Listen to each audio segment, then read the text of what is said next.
another great night of weather and high school football in Greater Cincinnati, and tonight the best team on one side of the river is taking on the best team on the other side. We return to the pit as Elder takes on Highlands. See this game and all the other great matchups tonight on Friday Football Live. Our Alyssa Lewis will be out covering Southeast Indiana. Jacob Staley is covering Northern Kentucky. And Evelyn Wackler is following top performances in the Tri-State Media Center. We are going to go back out to the pit where our Ben Burdett has a preview of tonight's big game. Thanks, Matt. My name is Ben Burdett, back here at the pit to see the newly crowned GCL South champion Elder Panthers take on the scorching hot Highlands Bluebirds here in East Price Hill. Well, last week for Elder, their biggest game of the year, they took down Archbishop Moeller 24-16 to move to 7-0 on the year and claim the GCL South title. It was their defense that really took over in the second half of that game, putting constant pressure on Moeller quarterback Matt Ponatoski, forcing 2 safeties in the game and seemingly getting critical sack after critical sack down the stretch of that game. So far this year on offense, they've been led by their dual-threat quarterback, Caden Eastep. He's second in the GCL in passing, and he leads the entire league in rushing. His main weapon on the offensive end has been his wide receiver, Jackson Ruth, 566 receiving yards with 139 of those coming last week against Moeller. He had 9 catches to go along with his 139 receiving yards and 2 touchdowns. The team the Panthers face tonight is the Highlands Bluebirds. They're 6-1 on the year out of Fort Thomas, Kentucky, with their only loss coming to Boyle County out of Danville, Kentucky, a team that just had their 4-year state championship streak broken last year. This is a historically very dominant team in Kentucky. Highlands went down to Danville and lost by a mere 1 point. They've been playing tough competition all year, including last week, a game where they played Covington Catholic, and it came down to the final play. It was Taden Lorenzen catching the game-winning touchdown with 3 seconds on the clock, and it really couldn't have been anyone else for the Bluebirds this year. Taden Lorenzen, it was his 14th total touchdown of the year, 12 of them on the ground, 2 through the air. He really is this offense for the Bluebirds. He's a great short yardage runner. Despite being tight end size, he almost is in a running back role here with the Bluebirds, but he's really, really difficult to stop in any short yardage situation, and he's having himself quite the year his junior season. It should be a really good game tonight here at the pit. Sending it back to Matt.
The Bluebirds, and he is stumped right away. Fun fact about Lorenzen, he has a dad that was in the NFL, and he won the Super Bowl. He was a Giants backup quarterback. He was right behind Eli Manning, and he was able to win a Super Bowl in his NFL career. So we've got some very talented players on the field tonight, and that includes Taden. And so it'll be something special to see out of this Highlands team as they're going to go ahead and take a timeout. Yeah, it looks like they're going to go ahead and bring out the chain, see if he was short. And he was not. They're going to give him the first down. But, you know, you mentioned his father being in the NFL. You know, there's something that was so cool, being able to, you know, witness Eli Manning, one of the NFL greats, to play the position. I mean, that's something that's just unbelievable. As we're going to see replay here, it looks like the Panthers stopped him pretty well, but he was able just to get enough for that first down. Yeah, Derek Uran was right in on that tackle, able to stop him from getting a ton of yards, but it was just good enough for Lorenzen to get across the line. Yeah, Limmer's going to line up with one to each side, one in the backfield. Limmer's going to look to throw. He's going to throw downfield, and it is going to be complete. Yeah, but he's going to be brought out of bounds by number 11, Pete Fordcamp. Yeah, nice catch there for Lorenzen to be able to, you got to try to give the ball to your playmakers in space. And that's something that we were able to do last week to Jackson Ruth, as he had a couple touchdowns last week against Moeller. It was a big factor in that game and why we are GCL champs right now. Limmer's going to line up to one to each side. He's going to hand the ball off to Kremer. Kremer's going to stop as soon as he gets to the line of scrimmage. Alex Dugan in there along with Pete Fordcamp on the stop. Yeah, Alex Dugan has been a beast so far this season. He has 27 total tackles. He's also got 4 sacks, a lot of those against St. X, and what ultimately led to that GCL victory. Big help against the Moeller game, and is going to be a very big help to this defense so far tonight. Yeah, Dugan's having a great season. Captain of this football team. He's looked great all season. As Littmer's going to have one to each side, he's going to hand it off to Lorenzen, and Derek Durant's going to stuff it. And that will go ahead and bring up 4th down for the Bluebirds. That'll bring up about 4th and 2. Yeah, Elder, if Highlands decides not to go for this 4th down, maybe they're trying to go for the field goal. But they finally stopped that run. I mean, running across the edge, running up the middle has been huge for Highlands so far. Colt Kremer as a running back has been a little shocking for these Elder fans. Coming off of a Moeller victory, a lot of people are kind of underlooking this game, but it's a very important game for this season. Oh, absolutely. As Kale Harris will go ahead and put it away. Urian almost got a hand in on that, and he's been so great at that all season. We've seen so many blocked field goals from the Panther defense, as that ball was going to go ahead and be caught by Jared Lambers. He brought down right away. Great punt coverage there from the Bluebirds. But, back to Derek, back to, what was I saying? Back to Derek Urian. The Elder Panthers special teams.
Number 11, Shane O'Leary, a senior, and a junior, 89, Charlie Blasco.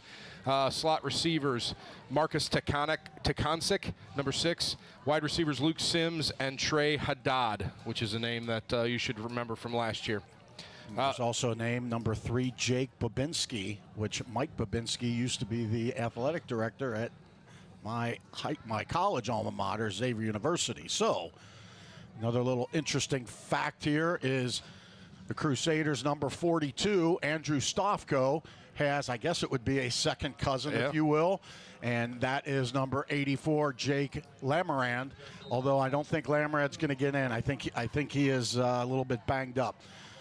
But the Wildcats are going to start as Chalub is in the shotgun, and he is going to hand that off, and the ball goes around the left side for big yardage as he's running back number 7, Owen Colwell.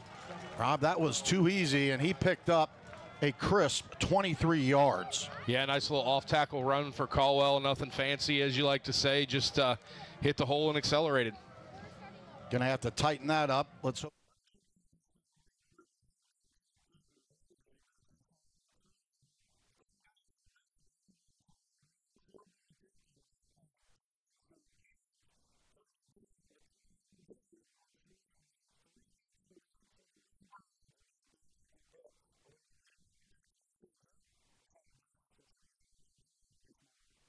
Harris that stuffed that. Harris getting it done in there. Looks like I think Griga might have been in there as well, 25. Loss of 1, that backs them up to the, oh, I guess they're actually at the 48-yard line. They're now at the 47. They will need 42, to get 42-yard line, according to 42. They need to get to the Crusader 47. And there is another handoff as Colwell gets it, and it looked like things were bottled up as he was trying to go over to the left side. He tried to change course, went to the right side for no gain, brought down by the Crusaders. Yeah, tried to go to the left, and Ricardo Harris was right there waiting on him, so he changed course and met Kuzo instead. Not the ending I'm sure he would have liked. Now you would think right here, 3rd and 11, that Chalub would make his first pass attempt here, but we'll see what happens. 3rd and 11. Chalub in the shotgun. He's got receivers to both sides. He throws it out to the right side.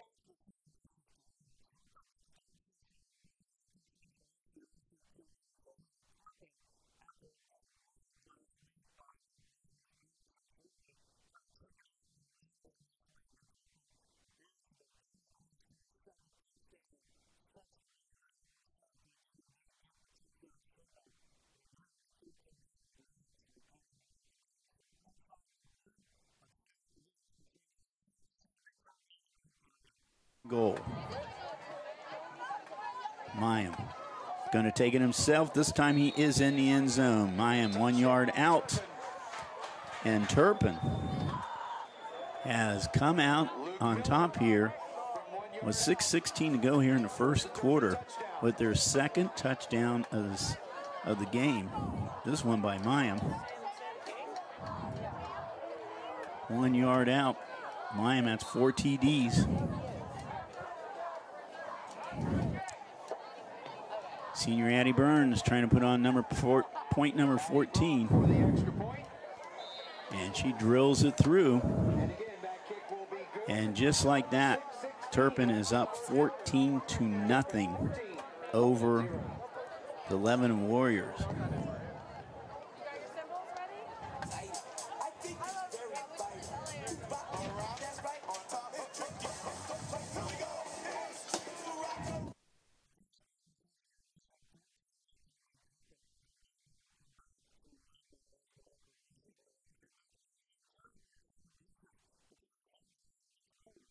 .35 to go. First possession of the game by the Wildcats. Chalub, he is in the shotgun. Ball's on the left hash mark.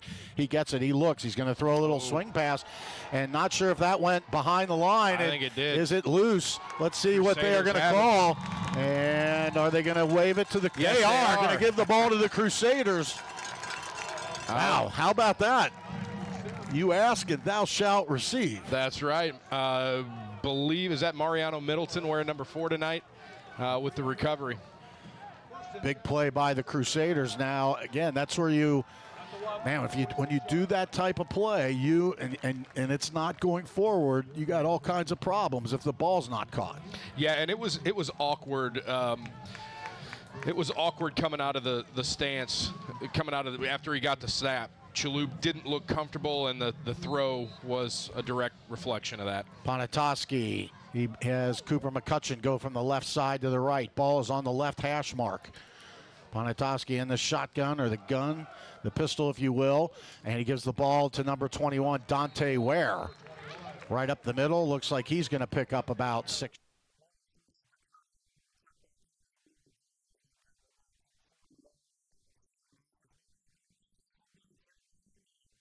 No gain.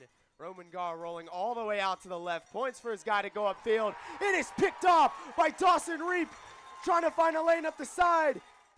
Jukes back and laterals it to Cole Miranda, who laterals it to Ryder Hooks. Tries to get on the outside. Hooks has a lot of speed. Stays on his feet, gets pushed out of bounds at around the 50. Man, was that fun. What a play. Picked off by Dawson Reap. Lateral to Cole Miranda, and then another lateral for Ryder Hooks, who just punched it up the sideline for a crazy positive gain. These are some of the trick plays and some of the fancy stuff we're seeing out of East's team, and seeing in practice and seeing that first play.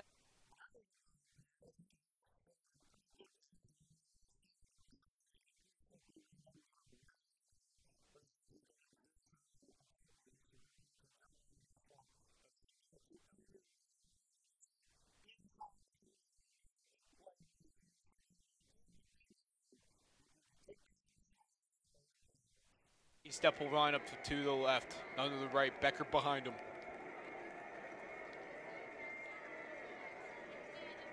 E-step will take the shotgun snap. Fake it to Becker. A little bit of confusion there, looks like, and it's going to be over the middle and complete to Jackson Ruth. Ruth wants the touchdown, but ref's going to say no. It's going to be brought down right about the 1 yard line. Great job by Jackson Ruth on that slant route. He's able to get inside his defender there, and he's able to get a really good pass from Kane Estep, almost dotted, and is able to get a number of yards to put him at 1-1. Yeah, something else to note, as I've noticed, is Brody Krem, the senior fullback, is back. He got hurt in the very first game with a broken ankle, and they thought he might be out for the year, and he's back in this game right now. A-step will hand the ball off to Becker. Becker will take it up the middle, and Becker's going to be in for a Panther touchdown.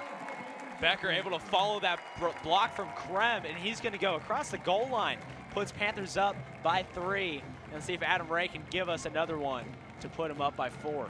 Yeah, Ray's had a strong year so far, but has struggled on extra points. So we'll go ahead and see if he can go ahead and extend this lead by 1 more point. Adam Ray is currently 17 for 21 extra points. He is the team leader for points with 35 so far in the year. So let's see if he can start this one off strong. Snap is good, hold is good, kick is up, and it's good. Adam Ray goes ahead and tacks on 1 more for the Panthers. Panthers, fantastic drive, able to cap it off with that touchdown from Tommy Becker.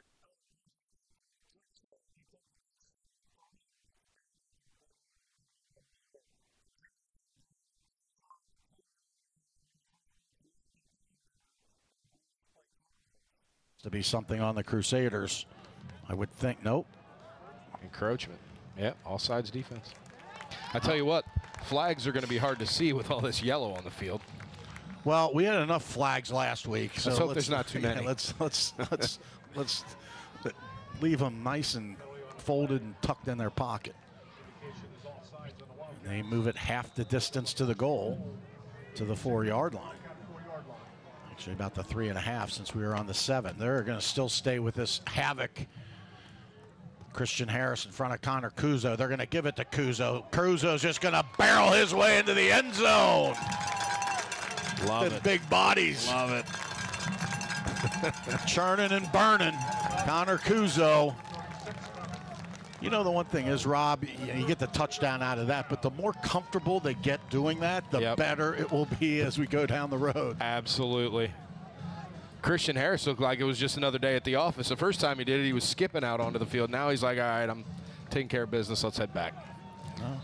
He's gone in as a blocker. He's gone in as a pass catcher. Yep. as Jack Malabar comes out. Hold by Tyler Jocelyn. Kick is up and good, 6:38 mark. It's the Crusaders 7, the St. Ignatius Wildcats 0. Stay with us, we got a good one going here in the first quarter at Mount St. Joseph University. You're listening to WMOE and the Moeller Broadcasting Network. From Motown to the Motor City, McCluskey Chevrolet drives Crusader pride. Over 20 Moeller grads are on the championship.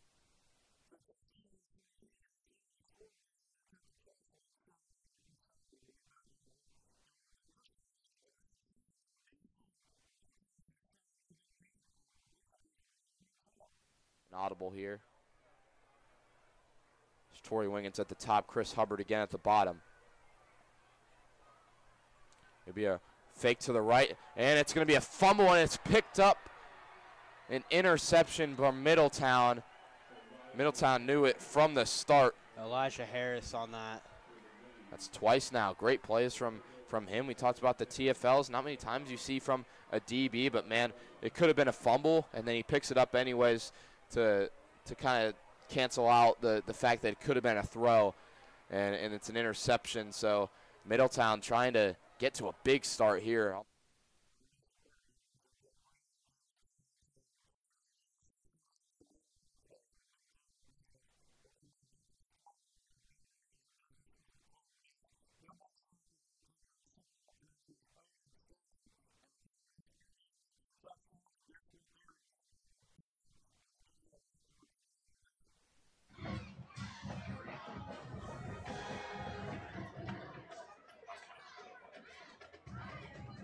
Or they won't. Smith looks back to his coaching staff once again.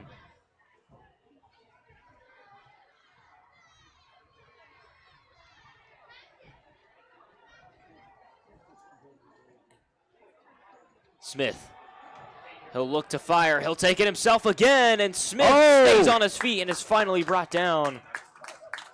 On the tackle right there, it was Cole Demarius for Sycamore. Spinning him off, putting him in a spin cycle. Great work there by Jackson Smith.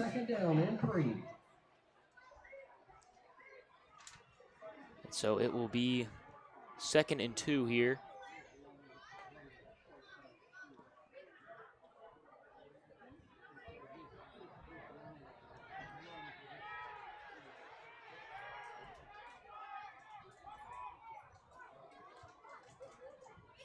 The give to Norman off the left side. Norman makes a juke, makes a man miss, and he's going to tumble into the end zone.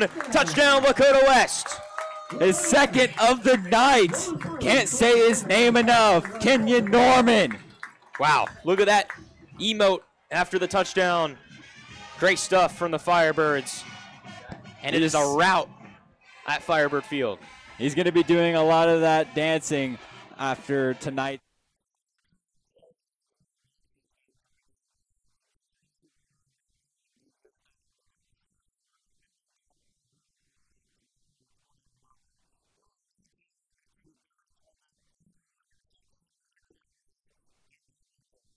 Touchdowns in really his only game versus Sycamore. It'd be a misdirection to the left side. Good play call, and just walking into the end zone will be Julian Reed again. Julius Reed, that's the 2nd big play that he's had today. He had that big reception that put him inside the 3, and there's that kind of misdirection. He got a block on the outside, and it was just a red carpet for him going into the end zone. Could have been a potential block in the back there on Darren Knotts on the far side. I thought so. I thought that they kind of clipped him there. The rest didn't seem to agree. But already it's a 2-possession lead. But Isaac, over the past 2 years, it's been Middletown getting out to a 2-possession lead. And the Comets taking it while it was almost blocked. Yeah, Comets gotten a little.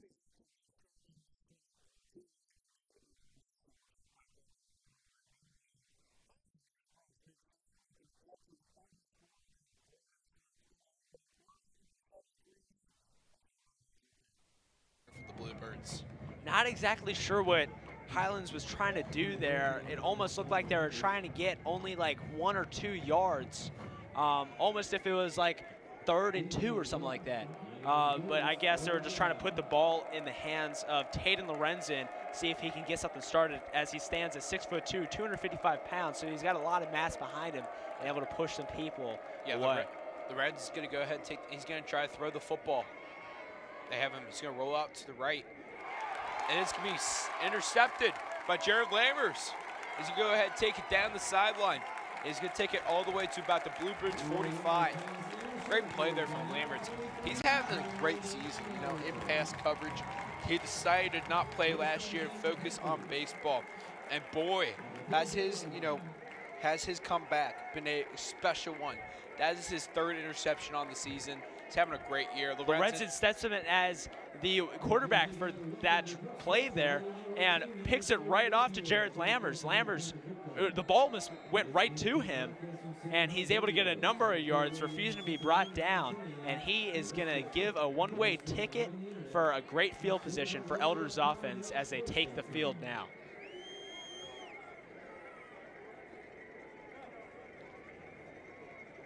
Estep's going to take the snap. He's got 2 to the right, 1 to the left. Estep's going to take the shot.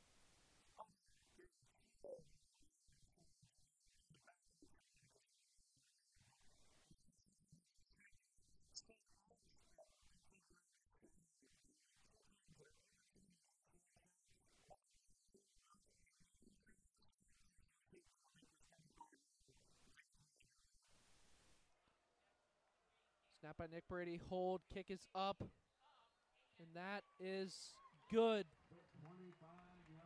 And then there's a late flag on the play. Yeah, I'm interested to see what.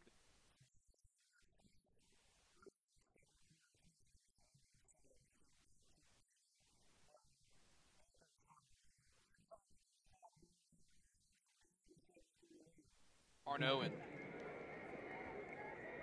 Yeah, Connor's able to completely stop that play intended for Becker there, trying to get some yards, but not going to get any gain. It's going to be 2nd and 10 for Elder. Yeah, 2nd and 10 as we get ready to approach under 1 minute. Estep's going to have an empty backfield. He's got trips to the left. Estep takes a shotgun snap. He looks downfield. He's go ahead, try to throw a deep ball. Oh!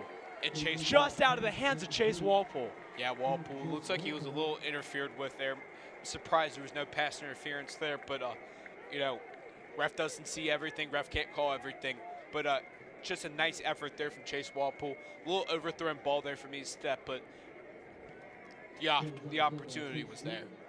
Yeah, Walpole able to sprint down the sideline. Highlands DB is able to catch up to him. Estep saw an opportunity, and he went for it as he stepped back in the pocket right there. He saw someone open Chase Walpole. He really put that ball in a dime for Chase, and it just goes out of the hands for that one-hand attempt from out of Chase Walpole. Yeah, they'll bring up 3rd and 10. Estep's going to look. He's going to go ahead, try to do a QB draw. He is going to be met as soon as he gets the line of scrimmage. I do not know what the Elder Panthers were doing there. Well, I think Estep was going for the pass. Pocket was collapsing, not an open guy in sight, and was forced to run the ball. That was a design draw. That's going to go ahead and bring up 4th and 9 for the Panthers. And it looks like Coach Doug Ramsey is going to keep the offense out there. Maybe that, now I see, I think he did the draw there to try to get about a gain of 5 or 6 and make this a little bit more of a 4th and manageable. But I'll bring up 4th and 9. Estep's going to have 2 to each side.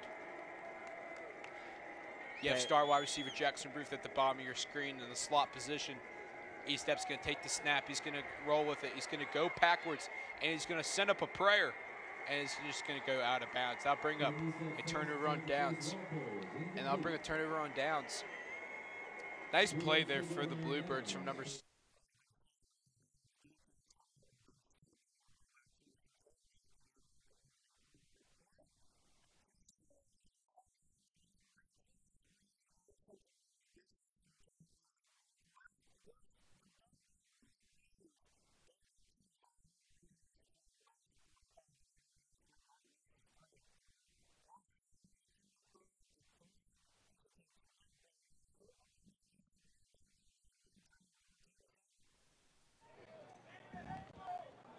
And now well in Knights territory after that penalty. Carr lined up with Porter to his left. Porter will get the ball. He's met instantly. Nowhere to go. Stays on his feet, but they're driving him back. Helmet comes off at the end of the play as well.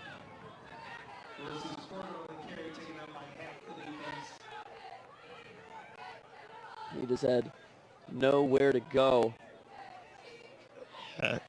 Once again, you said it earlier, Peyton Mixon, what a great job to quickly get off that block and step in front of where Porter's trying to get. Yep. Peyton Mixon and Ethan Dixon are just creating havoc on that defensive line for the running backs of Dunbar.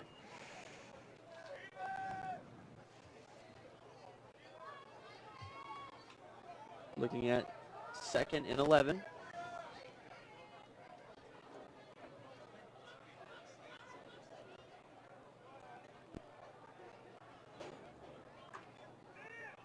And here we go now. Carr is looking left, staring, finds this guy over the middle. Can't get his hands on it. That's Davis.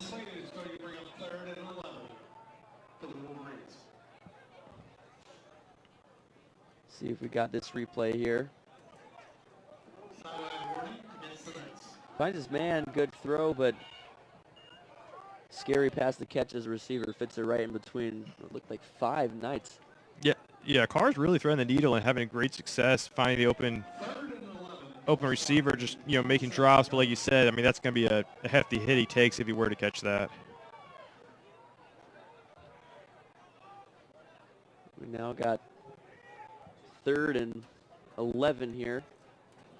Dunbar on their own side. Carr rolling right, throws. Hits Davis in the hand again, and that pass is incomplete. He looked like he had him on that post route. Just the throw was a tad behind.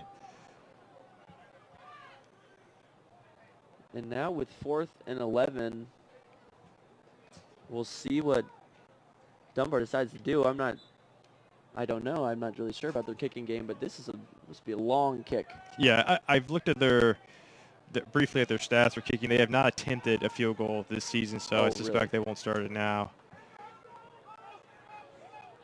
And here we go, 4th and 11 on their own 26. Mark Dalton lined up to the left of Carr, 2 receivers out wide. That's exactly where he looks, goes long, has number 80, he drops it, slips just right through his hands. That was Chris Shaw to Averett. Ran a great route, had it for most of the time. He had him right there. He beat his man. A beautiful pass. Would have been a walk-in touchdown. Just you feel for that kid right there, just dropping that. Unfortunately, just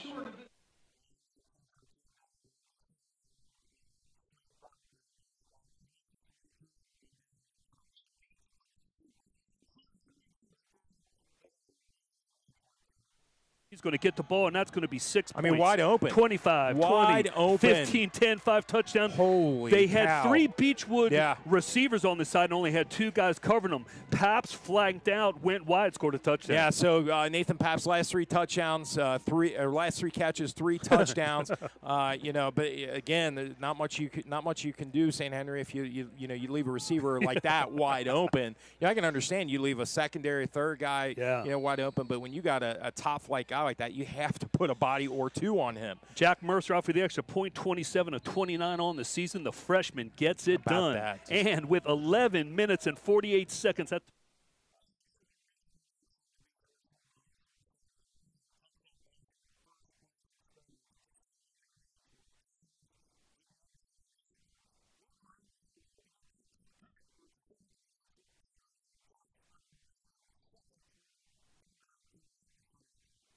keep on saying it, and I'm going to continue to keep saying it. You got to stop that big play, because if Highlands just completely obtains that momentum, it's going to be very hard to come back from it. Yeah, is Littmer going to go ahead and get a pass complete. And I'll bring up about 4th down as he only gets about a gain of 3. This pass is complete to Jacobs, but he's going to be, or no, excuse me, Failbrock. But he was short of the first down. Yeah, Andrew Path able to bring down the Highland receiver, stopping that play from really breaking loose. as Highlands is going to keep their offense on the field. Or no, they're going to bring out the punt team, excuse me. Yeah, number 13, Kale Harris is out in the game to punt. This ball one is back deep, and it's going to go over Lammer's head and into the end zone. You know, that's something, you know, we were talking about this earlier in the game. We saw a huge mistake by the Crusaders last week in special teams. Reggie Watson just got too greedy and tried to return a ball from the 1-yard line, which ultimately led to their offense ending the drive in the safety. Also, another thing that, you know, I thought was kind of cool to note, I think that is the first ever football game I've ever seen 2 safeties in it. Yeah, that was a very special game, but that also shows something out of this Panther team, really, is that they're able to play off of mistakes very well. So Highlands is really going to have to limit their mistakes if they don't want Elder to blow up the score on them. Yeah, Eastep hands it off to Becker. Becker up the gut. Becker's met right away. He might get a gain of 1, and they'll bring up second and 8. Yeah, Jack Price, senior linebacker, really able to bring him down almost immediately. Only gets 2 yards for Becker there. And if Highlands can stop that run game also, because they've pretty much limited the pass game out of Eastep. Eastep is one of the better quarterbacks of this 27 class. And if they're able to stop that pass game and they're able to limit the run game as much as possible, they'll be able to really stop this Elder offense. Yeah, trip strike. Eastep going to go ahead and take off.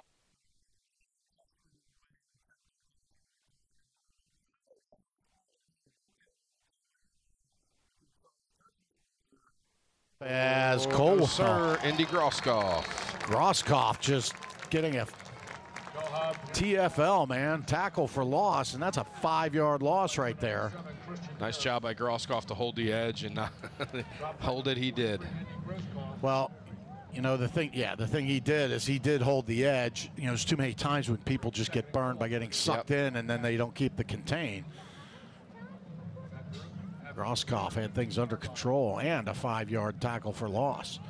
Clock is under 1 minute now as we're flying down to 45 seconds. Second and goal from the 15. Jalub gets the snap. He's looking. He wants to throw it out to the right side, and he overshoots his intended receiver, Owen Colwell. That was not even close. No, it wasn't close. That's it's kind of a tough pass, actually, because your receiver's kind of going, or your guy out of the backfield, at a little bit of an angle. And he just airmailed it. Now it brings up a 3rd and goal from the 15. Like to see if they can hold him here and make it decision time for the Wildcats. 1 receiver out to each side. And they are going to try to run it, and they do. They give it to Colwell. He's going to get back to the original line of scrimmage, as there is 25 seconds left. Babinski on the carry, Ricardo Harris on the tackle. Guessing we're going to let this one go to the quarter. Let's see if they're going to do that. Good start by the Crusaders. Getting a turnover, turning it into points. Getting a 3 and out, turning it into points. It's going to bring us to the end of the first quarter. Wildcats are just going to flip sides and decide what to.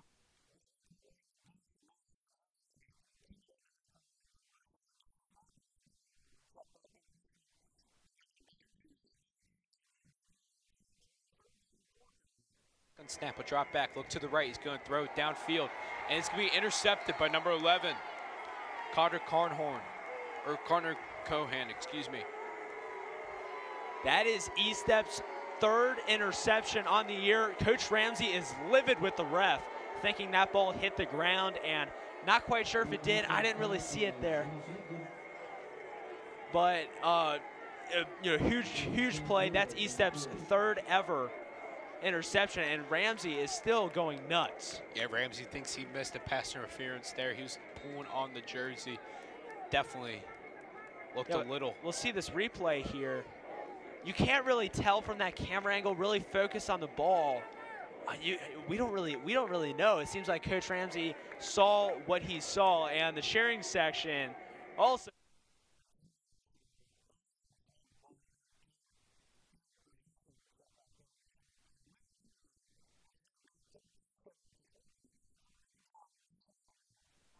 It'll be Noggle with room to the right side. Noggle spins his way to the left side, and it's a touchdown. Alex Noggle, the sophomore in his first start. We talked about poise. Kid that can get it done. Alex Noggle, big play, 2 big plays. The Comets get in the end zone after the turnover. I mean, talk about that. It takes 2 plays. You get a huge run from Birdsong. You get that opening with Alex Noggle. I mean, talk about flipping it. It's an offense that first drive looked good, stalled out. Those other couple of drives stalled out completely. And there you go. There you find something that gets you in. Max Gogel's extra point is good. And now, talk about flipping the switch a little bit. The Comets have flipped it a lot now. Down still 14, 9:30 left in this second quarter.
Tell you what, if it was a question of how well the 2-minute drill works, I would say pretty well. Now Carter, after slowing things down a little, going to roll out left and just throw this one away to the sideline. Yeah, he did not see anything in that part of the field. There was just a wall of blue coming at him. Yeah, when this guy can get into a rhythm, it's pretty dangerous, and he was still in that fast mode. It looks like he'll still try to maintain that speed of play. Rhythm is definitely real, especially with the GCL teams. Now Lancers going with a very big receiving core. Carter with 4 receivers to his left, 1 to his right. Yeah, this is a test of how well this defense knows their assignments. So Carter going to scramble out of the pocket, going to throw this one towards the end zone. And it's going to be caught into the end zone by Salem. A really bad miscommunication there with Jax Henn and Braden Riley. Looked like one of them surely had it picked off. Yeah. And then just the bobble between the two of them puts it right into the arms of Salem. Yeah, that is just about the worst of both worlds. You see an errant pass. This defense knows to pounce on it, but the problem is 2 guys are pouncing on it. And then LaSalle, a devastating blow to basically end this half as LaSalle jumps out to a 7-3 lead. So Lancers taking a 7-3 lead with 20 seconds left to go in this second quarter. We're going to take a short break here on ESPX. You may remember Paul Lammermeyer from his years of teaching at St. X and creating the Junior Big Brothers program. Paul was so called by the Jesuit mission that he and several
something we need to fix, and this was before St. X.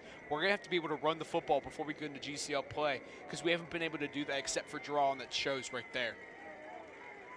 E-Step's going to go ahead and take a snap. He's going to hand it off to Becker. Becker's taking it up the gut. Becker's going to take it to the 20, to the 15, to the 10, to the 5. Touchdown, Tommy Becker. Tommy Becker, the big play that I was just talking about before. Man, great job by Tommy. Wow, what a big play by Becker. He's able to follow his blocks perfectly. Wide open gap, and he goes right in it and is able to take it to the house for a big rushing touchdown for Elder. Yeah, nice run there by Becker to be able to follow his blocks from his offensive line. Just a great all-around play there for Becker. His race going to be on the field to look and to add one more. Baker with the snap. The kick is snap's good, holds good, kick is up and is no good. So we stand here, 13-3 with 3:51 left in the second quarter. That was a great drive by Elder. A ton.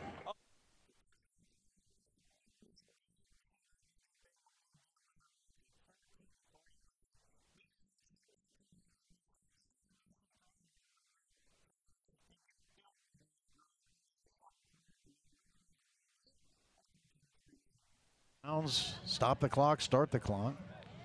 Keep the game moving. 1st and 10 for the Crusaders. Watson flares out. Oh, boy, we got a guy. And he's got number 1. That's Landon Adams down the sideline. Touchdown, Moeller. How about that for your first reception of the year, huh? Welcome back, Landon Adams, the senior, the 10:54 mark. Well, the St. Ignatius coach just looked over after taking a swig of Pepto-Bismol and just clapped his hands. What can you do? Not much you can do there, man. Adams made a great move off the line and had a step, and Ponatowski hit him. Another touchdown throw for Matty P. Augie Henson waiting to snap the ball. He does. Tyler Jocelyn the hold. Jack Malabar the kick. Angles right on through and makes it 21-3 at the 10:54 mark.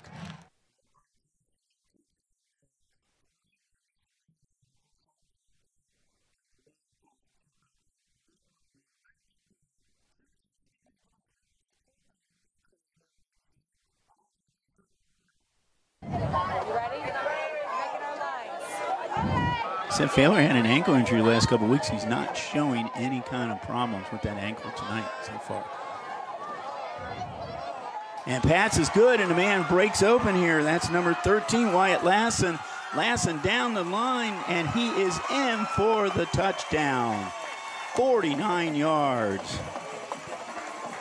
Failer the Lassen, and the Warriors get on the scoreboard.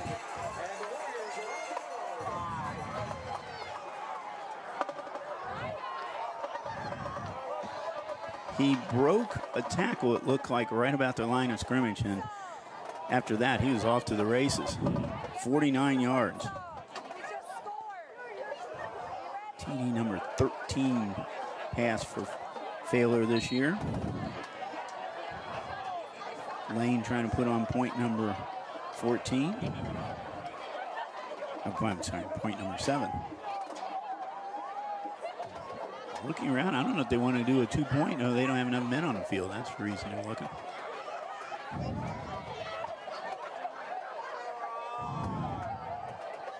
Lane with the kick. It's up. It's through. Lane puts on point number.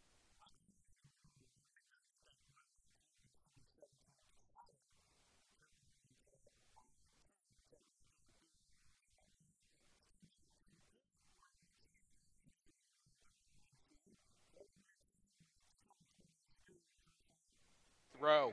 You know, that was a very impressive play there. Yeah. Be able to roll out to the opposite side that you throw from, be able to throw across your body on a strike like that. I mean, that's when you know you've got a good quarterback. Yeah, and that was forced by Brody Turner there because he had a whole ton of pressure on the quarterback, forcing him to scramble, and was able to give Cale Harris his first reception of the day. Great job by Libmer. Hand off there to Kramer. Kramer's up the middle. for about a gain of 4. Yeah, but Brody Turner, man, he has been stellar so far this year. He's applying a ton of pressure so far in this game, and if he continues to play well, it's gonna be very hard for Littmer to get a number of passing yards today. Littmer's going to line up with 2 to each side. Littmer's going to take the shotgun snap. Littmer's going to look downfield. He's going to be pressured. He's going to be forced out of the pocket. He's going to go ahead and just slide. Go ahead and slide forward for about a gain of 6. Yeah, Littmer followed a few blocks there and is able to get about 6 yards. This can make it 3rd and 5, it seems. It's going to be 3rd and 5. It looks like the ref placed it a little bit farther back than what people seem to be. But Highlands is going to be taking the field now at 3 and 5, 1:41 left on the clock. Yeah, it's 3rd and manageable here for the Bluebirds. Littmer's going to have the snap to the left, 1 to the right. Littmer fakes the shotgun snap, or fakes the handoff. Littmer's going to go ahead and take this dump off to Kremer, and Kremer slips. Lucky break there from the Elder Panthers. It looks like Andrew Path was going for that tackle, was going too far fast, and, you know, Kremer had a little bit of a jig move in progress, and that's what I think caused him to slip, and he got lucky there. The Panthers did, as that was not going to be able to be tackled by Andrew Paff. I mean, talk about Colt Kremer. I mean, he was wide open. There was not a Panther in sight when he got that ball. Tough. I mean, the Panthers got a lucky break with him slipping, but that could have been very lethal. Littmer throws the ball down the middle. It's going to be intercepted. Number 1, Mason Chumley right there. Chumley's going to take it back to the 50, to the 40, to the 30, to the 20, to the 10, to the 5. Touchdown, Mason Chumley. Mason Chumley, finally a pick 6 out of Elder, and Chumley is the one to do it with the big play. Fans are going nuts in the very packed pit. Oh my gosh, Mason Chumley. Yeah, Chumley able with just a great play right there. Way to read the quarterback's eyes. That's something, we've seen all year from this Elder secondary. I wonder if they're going to go for 2, and they will not. They're going to go ahead and bring on Josh Menner.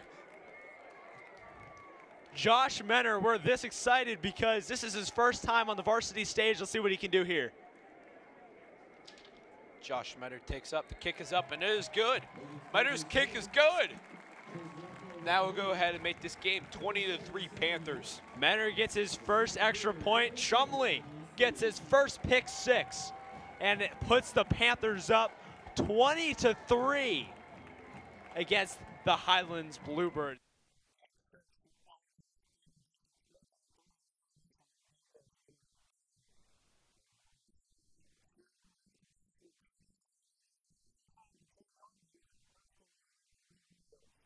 Got a night to jump.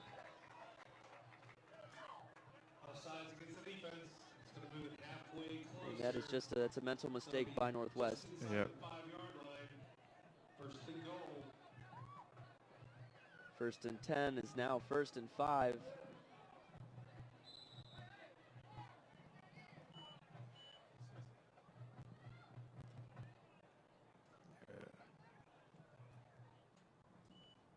Got Davis there off the hands. Ball just a little behind him. Yeah, just a little behind him and off the hands, but man, he just had one man to beat, and that would have been a touchdown. Yeah, Northwest basically selling out to stop the run.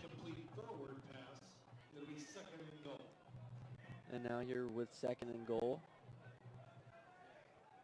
Does Dunbar stick with those kind of bubble passes, or do they hand it off?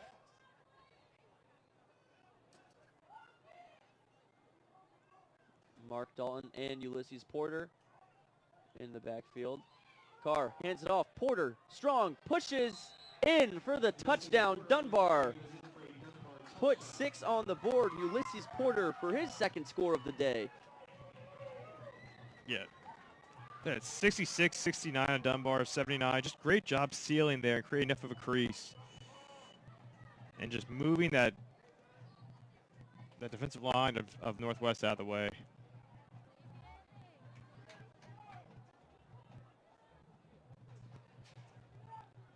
Porter scoring on the opening play of the game, that kick return, and now that 5-yard rush with 6:38 left in the second. Lambert Mikwa, and his extra point attempt is blocked by Northwest, so that will be still an 8-point game, Northwest.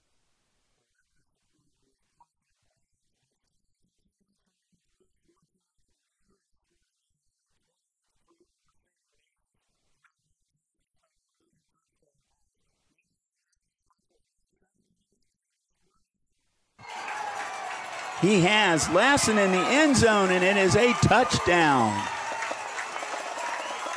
29 yards. And just like that, these Warriors are back in this ball game. 29 yards to Lassen. That's his second TD of the night.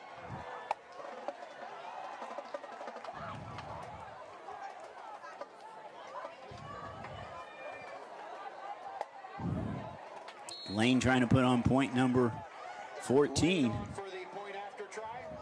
Draw them within one score.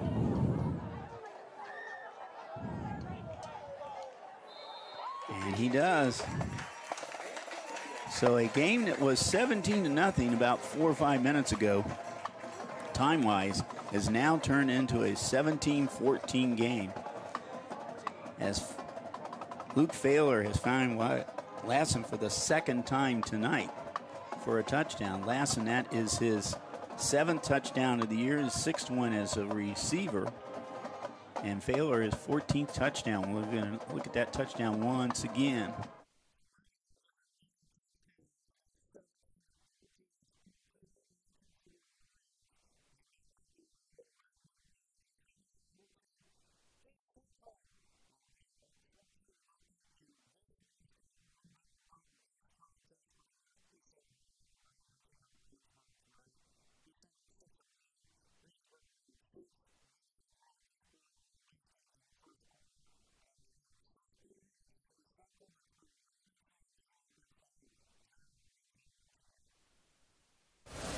Penalties against the Trojan. Jeff, I didn't see the signal. So 1st and 10, Trojans at the edge of the red zone.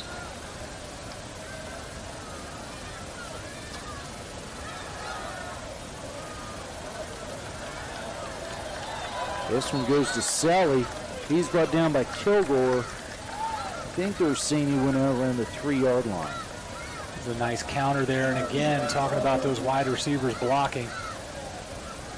Just a really nice job of getting out and getting in front, letting that receiver make, or the running back make a move there to read that block and get those extra yards. Really impressed with the blocking outside there. You can watch the linemen, just how they blocked downfield, Jeff, was really impressive on that last play. Here we go, touchdown East Central. That was Selhorst again. Just like we said, Jeff, it didn't take long to strike. No, like now you're down 3 scores. I mean, it's just it's a snowball, right? Yeah. And the more you allow it to grow, the bigger it's going to get. So again, a big offensive series here for Greensburg. To get something going, to slow this offense down, you got to keep them off the field. Point after attempt.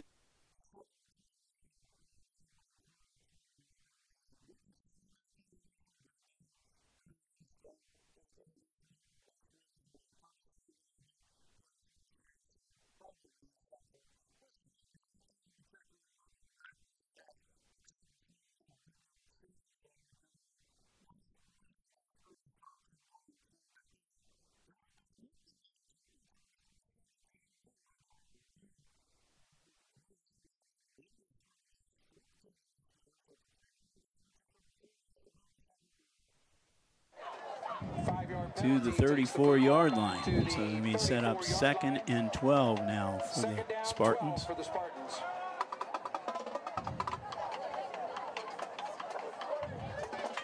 Both teams have been flagged with a lot of penalties here in this first half. Mayan now being chased out of the pocket. He throws. He's got a man open, and he catches it, and that's Poland again. Nice job of Mayim. Forced out of the pocket, but he found Poland down the field. And nice pass. Led Poland.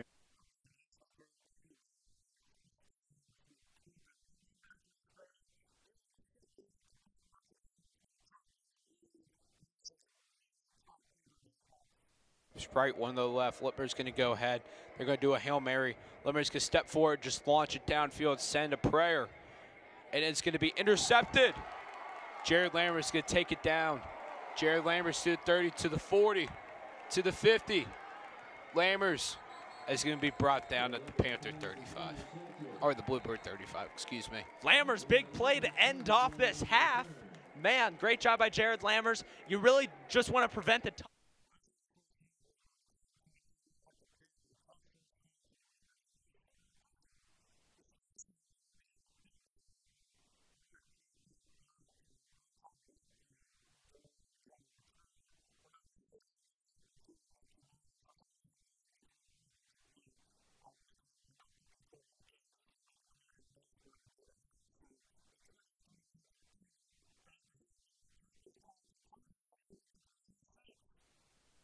And we have a pass interference coming up. He was triple covered down there. Pass was intended to number 14, C.J. Elliott. See if we can catch us on the replay here.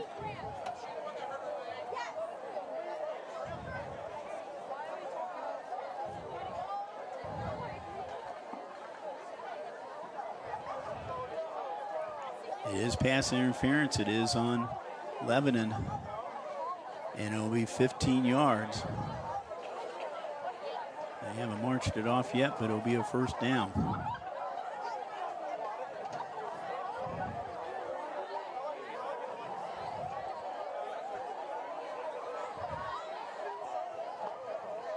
Okay, he did signal that on sportsmanlike conduct too. So I don't know how they're going to attack the point, tack it on here. There's one penalty. Here comes the second penalty.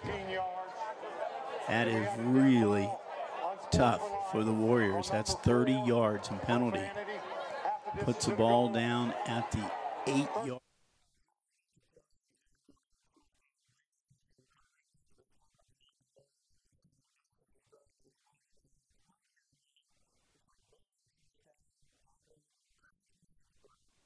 Proudly. And his Moeller stuff, of course. It's going to be 1st and 10 for the Wildcats. Ball's on the 13, knocking on the door. They fake the handoff. They're going to try to throw it, and wow, the receiver kind of got tangled up. I don't. I was waiting for the flag to come out, to be quite honest. Well, I think he just went the wrong way. I mean, he stopped. I just think the receiver should have run kind of an out and decided to go in. And Patrick Dodsworth was right there with him, and they both kind of stopped. Yeah. And it was like, okay, and the ball went sailing in the end zone, 4:41 mark. I guess the clock has to stop at the incomplete pass. Yep. As brings up a 2nd and 10. As Jalou throws it just a little bit high. Tipped up in the air by number 11, Shane O'Leary. No, O'Leary, if he doesn't catch it, that's the worst thing you can do. Tap that thing up in the air. Yeah. 4:37 mark. Brings up 3rd and 10. I don't know if they're going to want to, just don't know if they're going to want to settle for another field goal. These field goals just ain't going to cut it. No, they aren't. The Crusader offense is rolling. 3rd and 10. Ball's on the right hash mark. A look to the end zone, the throw, and is the catch made? It is. Touchdown, Wildcats. They threw it back towards the corner of the end zone. Trey Haddad with the touchdown reception. Haddad with the catch.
Mayan back to pass. And he does not get his intended receiver. Nice coverage. Nice coverage by Lebanon. Sizemore. Harker. Harker is really the one that covered him. And now Lebanon takes over at their own 6-yard line with 1:50 to go in the quarter.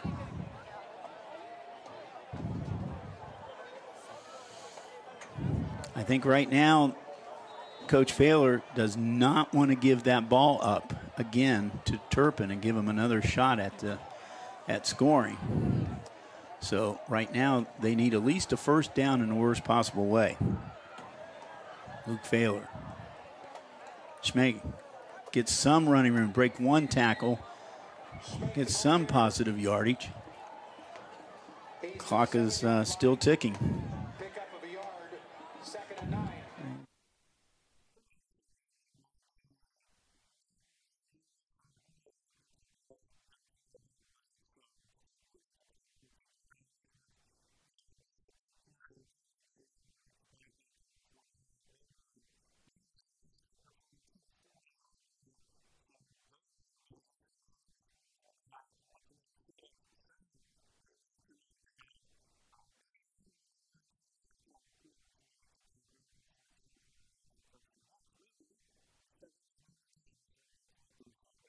Playing a home game at Purcell, Marion. It's a beautiful looking facility. Absolutely. Timmy, take care of that for 2 weeks till we get there. Ball's on the right hash mark.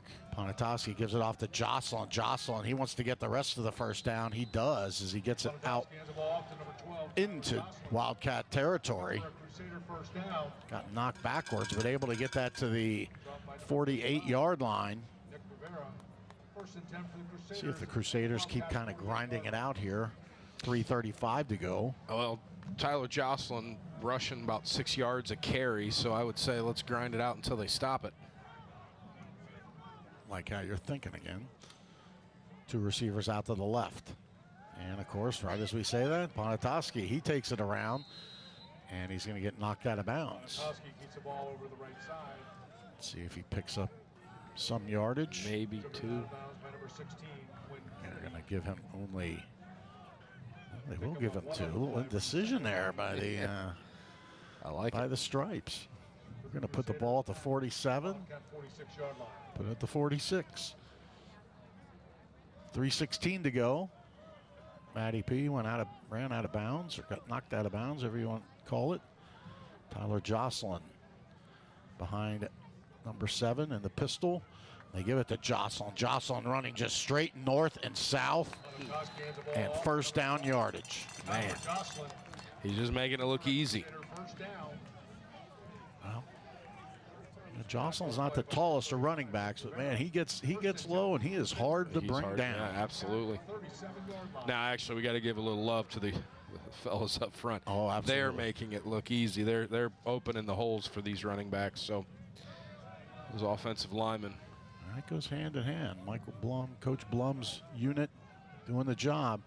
Watson in motion. Ponatoski, he's going to roll out. He's going to throw it back to the right side to Jocelyn.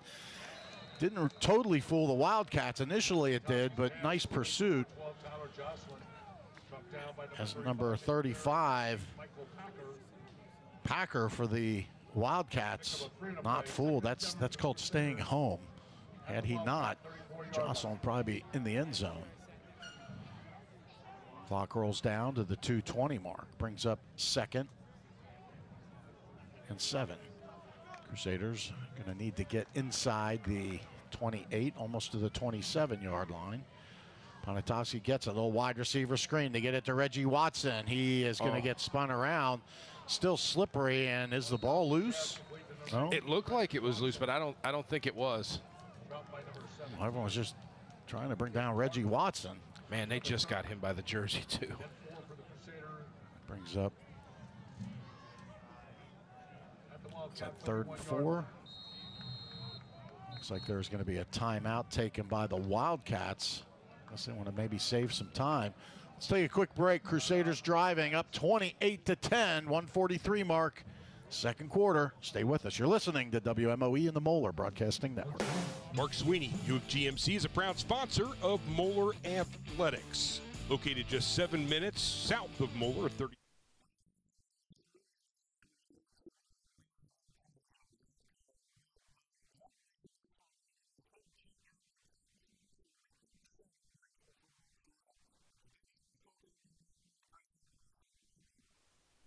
Welcome to tonight's Friday Football Live Top Performers segment. I'm Evelyn Wackler. Last week may have featured the biggest game of the year in Cincinnati as the Moeller Crusaders battled the Elder Panthers at the pit for the GCL South Championship.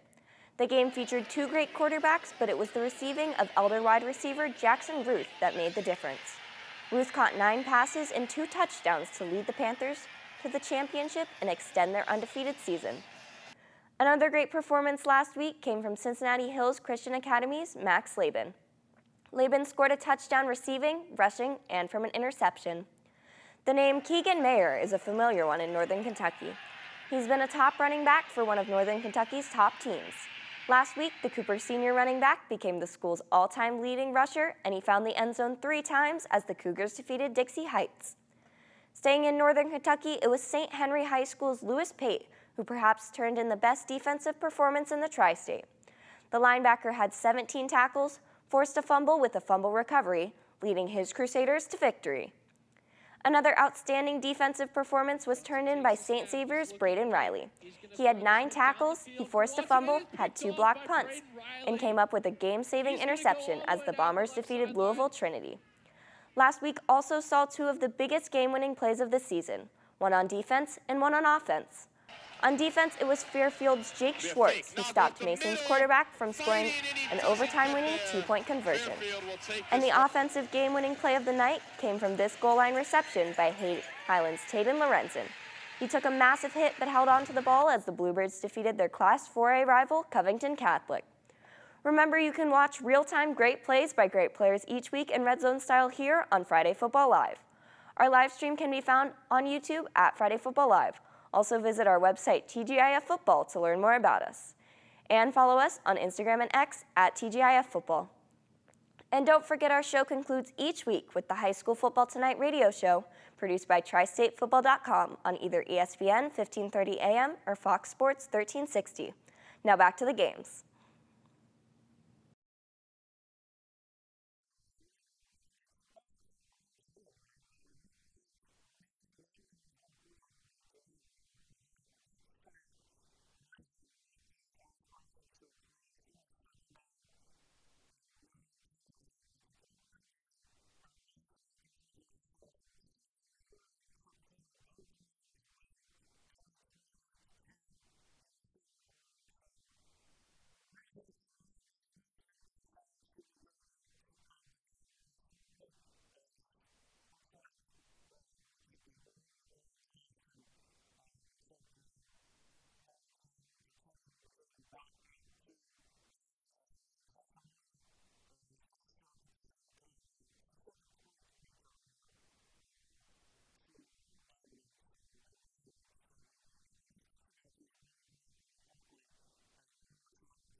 Ball's on the right hash mark. Ponatoski, he looks, he wants to throw it. He throws it back to the back corner, and he looks for Reggie Watson, and touchdown Moeller.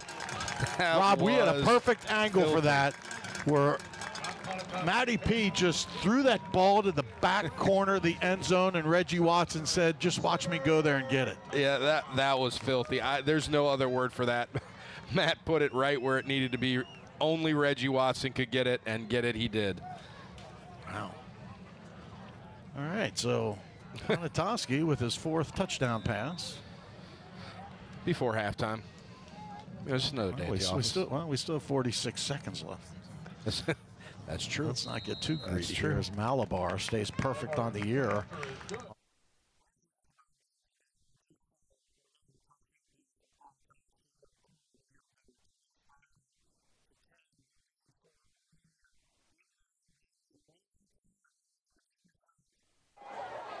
Pass is good. Pass was good to number 20, Logan Schmake, out of the backfield. He runs up the sidelines. He did run out of bounds with 3.6 seconds to go. Now it's going to set up a third down play. Really makes no difference because this will probably be the last play of the quarter.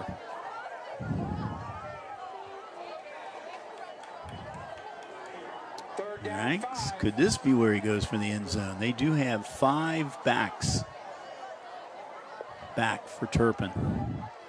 I think that's what they're anticipating. Failer.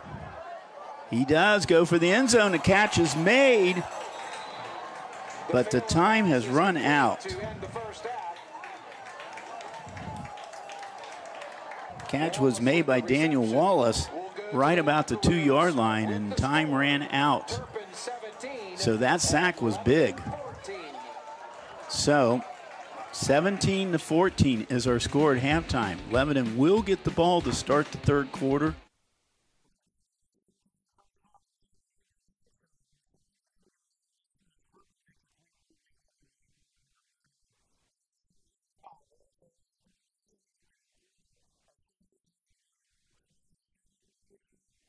Sideline and be brought down at the 20, just short of the first down. But a good pickup of maybe 17. And Vollmer looking maybe a little shaken up after that play, so he's going to come off the field. Look to be maybe a lower arm was kind of the area he grabbed right away. I mean, that's what he fell on. He picked it up a little bit gingerly. I'd imagine that's what they're looking at right now. It's going to be Fry going for the quarterback sneak, and he'll pick up the first down.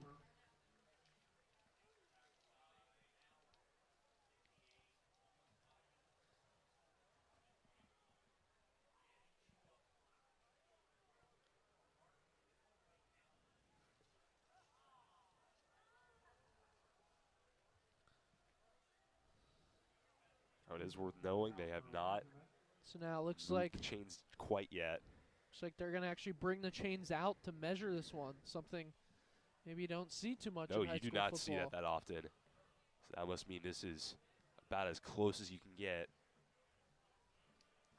Either way, it would still be 4th and close if the Bombers end up not getting this one.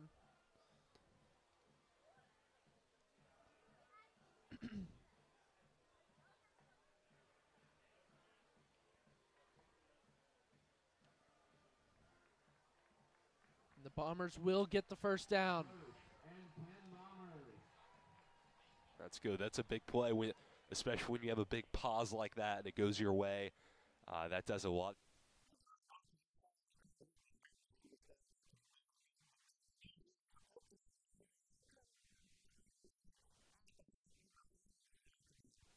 It is halftime here at the pit, and it is the Elder defense that's taking things over once again. 3 interceptions there in that first half, 2 off of Rio Littmer and 1 off of Taden Lorenzen. The middle interception, the first one thrown by Littmer, a pick 6 returned all the way back by Mason Chumbley. That really shifted the momentum in this game. At the time, Elder was up 13-3, trying to prevent Highlands from getting on the board to end the half.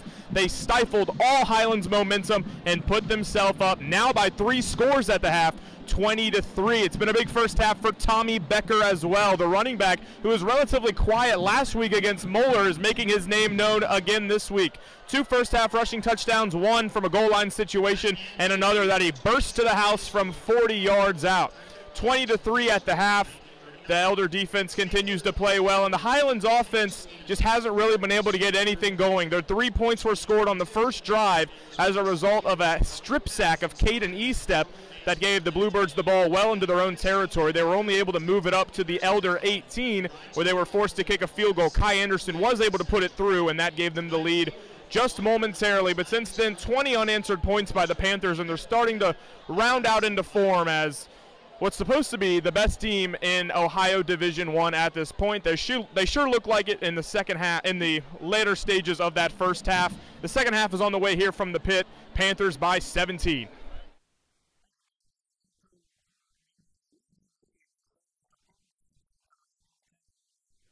For the Lancers.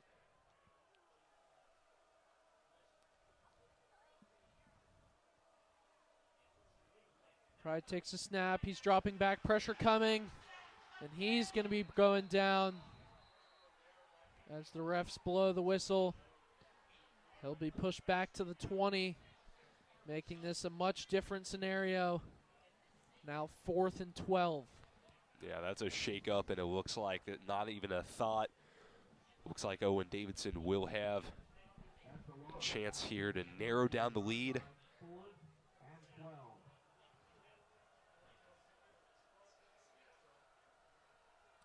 So Davidson kicking this one from about the 27. This kick is up and good. So Owen Davidson gets the Lancer lead down to 1 with 5 minutes left to go in this third quarter. We're going to take a short break here on ESPX.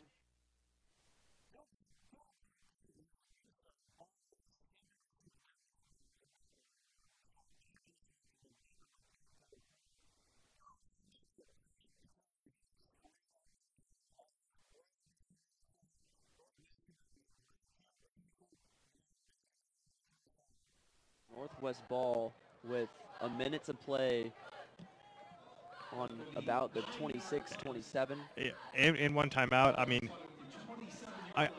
you got your whole playbook at disposal here if you're Northwest. I like to see them try and run the ball with Ethan Dixon, but then you also got, if you get close enough within red zone, I would just throw it up to your 6'2" wide receiver with Hezekiah Kelly and just try to let him go for a jump ball.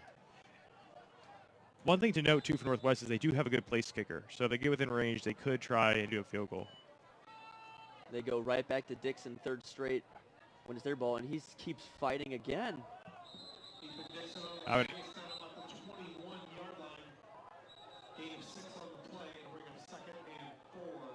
and see if they move with a bit more pace than Dunbar was. We're down below a minute to play. Dixon, 6-yard run. 6-yard run, 2 of those yards were just draggy Dunbar defenders. Oh. Drop ball, Lilly picks it back up, but Wolverine in his face, and that is a huge sack. Daquan Watson. Yeah.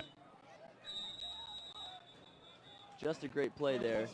Yeah, great play by botched snap, which just threw the timing off of everything. And as we see him roll out, he and then sees just him coming. He's like, ah. Yeah, just he had Deshaun rushing. He's doing a streak route. He was wide open in the end zone. But you know, when you're under pressure like that, you just your eyes don't always go downfield. And with that, Northwest uses their final timeout. So all around, that's a huge play to be made there for the Wolverines. Great job to Watson. And that even makes, if Northwest, like you said, gets into field goal range, it makes it that much harder to get set up and have it kicked in time. Be interesting to see what they try to do here. 24 seconds left. It is coming up on 8:30. This has been a pretty long first half, that due to the 15 plus penalties there's been.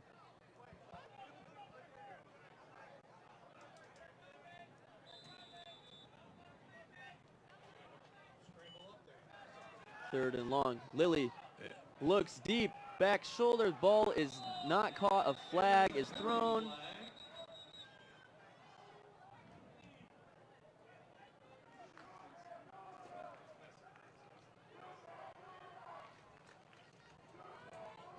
I think it's got to be pass interference on the defense.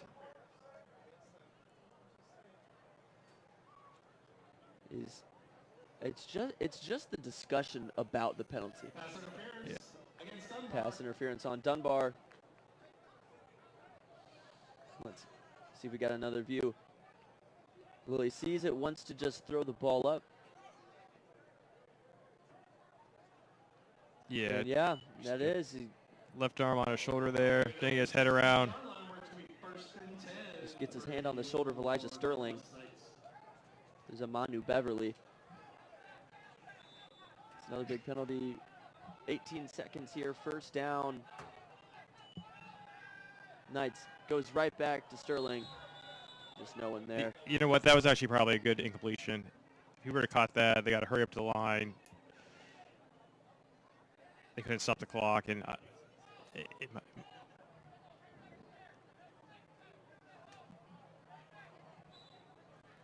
just loses 3 seconds on that play.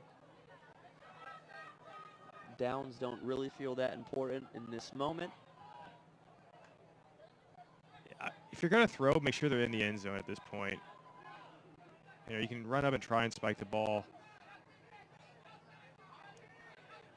Receivers for Cross Lily. Looks over the middle. It's another one just incomplete. And that was a tight throw. That was a tight window. Third down here, Northwest on top, 28-21.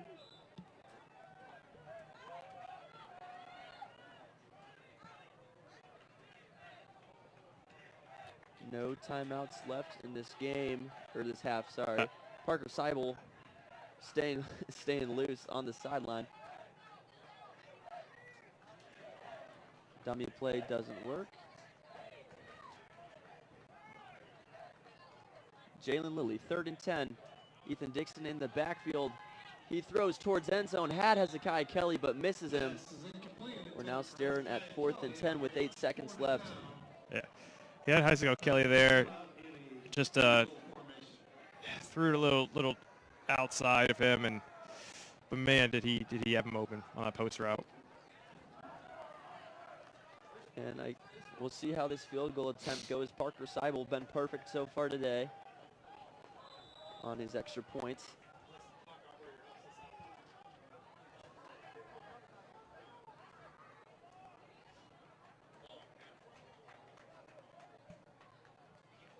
Seibel lines it.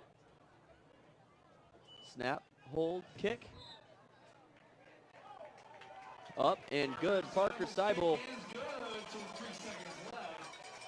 nails the go-ahead 18-yard field goal, putting Northwest up 31-21 here. 3 seconds left in the third, or second.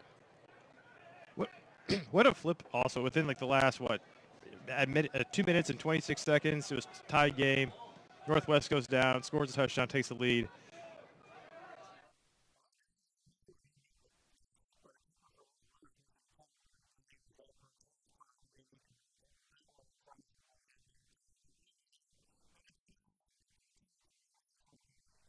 Have a better job securing the ball. It definitely things we're going to fix right before playoffs. This Ryder Hooks will get the first carry of the second half and makes a nice cut up the field. Ryder Hooks is gone. Touchdown Thunderhawks, a 60-yard run for Ryder Hooks. What an absolute unit of a run.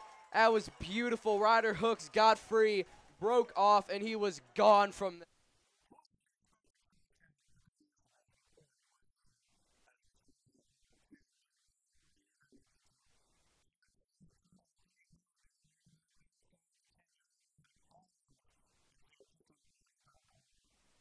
I don't know if it's too early to call, but this is kind of a breakout game for Tommy Becker. He's able to get so many yards. Brody Krem, as you see there, big guy to allow big blocks. First game back after his ankle injury. When did he get hurt? Against Covcath? First week. It was against Mount Zion Prep. Mount Zion Prep. He's been gone ever since. Sucks it was a senior year, but he's coming back big, and he's coming back strong, making big blocks for the Elder offense. He stepped in shotgun formation, got to the right, broke Krem in motion. E-step takes up the gut for about a gain of 3. Yep, E-step gets that 3 and is only 2 yards away from getting across the end zone.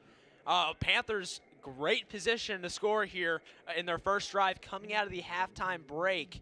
Currently 20-3, looking to make this 26-3, and that'll be a very big deficit for Highlands to come back from. Yeah, absolutely. You know, it's just this offensive line is so good. I mean, it's unbelievable. But E-step's going to be in shotgun formation. He's got one in the backfield with Becker. Becker hands it off to Becker. Becker up the gut. Becker fights into the end zone. No, they're going to call him short, it looks like. They'll bring up 3rd and goal. Cooper Benke. No, 4th and goal. Cooper Benke big hit right there. He prevented Becker from getting across the goal line. Great job by Benke to stop Becker. Oh, my God. Like, that was a big hit. That was a very big hit. Panthers are only 1 yard away. It seems like Coach Ramsey's going to have him go for him. This is a big first down. Cheering section knows it. Cheerleaders are leading them, and they are getting hyped because they know that this is a big touchdown for Elder. Yeah, Becker takes it up the middle, and Becker just walks in. That's going to go ahead and bring this game to a 4-score game. Nice. Tommy Becker's 3rd touchdown of the night.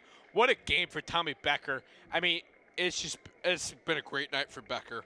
They'll go ahead and bring Kenny Baker on for the snap, and Josh Menner on for the extra point. Josh Menner, first ever varsity game as a kicker. Made the first one. Let's see if he can make the second one.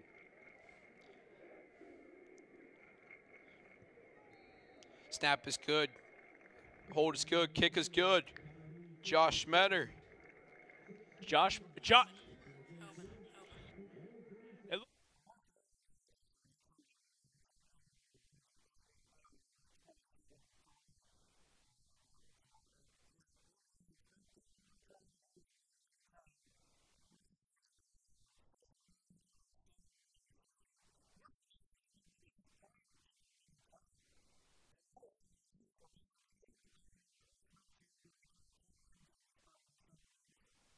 This way, you get to about an extra 1.5 yards out of it. That little spinning tackle, the way he went down, like you said, that gives him an extra yard or two. That's big. This running game is starting to work. Another 3rd down. Birdsong runs into a wall, and a good job there from Middletown. But you got to think on that 3rd down, the reason they ran is because they want to go for it on 4th down. It'll be about a 4th and medium, 4th and 6. Absolutely, you're not putting this ball. It might be a little 2 yard of a field goal for Max Gogol, and that's be around 50 yards. Yeah, talking with Max Gogol, he said his long and what he works on in practice, he can get it from 50, but right here, they're going to go with the offense. Big time 4th down here. Noggle looking to throw, and they'll stop the play. Alex Brown had a lot of room to run. We'll see what it is. It could be a possible false start. It'll be an offsides on Middletown. So a big penalty there on the middies will make it now a 4th and 1, and now decision time for Mason. Do you stick with the run, or do you go with the pass? I mean, I think he put this ball on the ground, but oh my goodness, the Comets almost had one with Alex Brown there. And a lot of flags on the field, a lot of confusion and movement. And now the referees will disperse as a lot of movement. The Comets kind of motioned over the offensive line did, and they're going to give Mason the false start. As I'm not sure,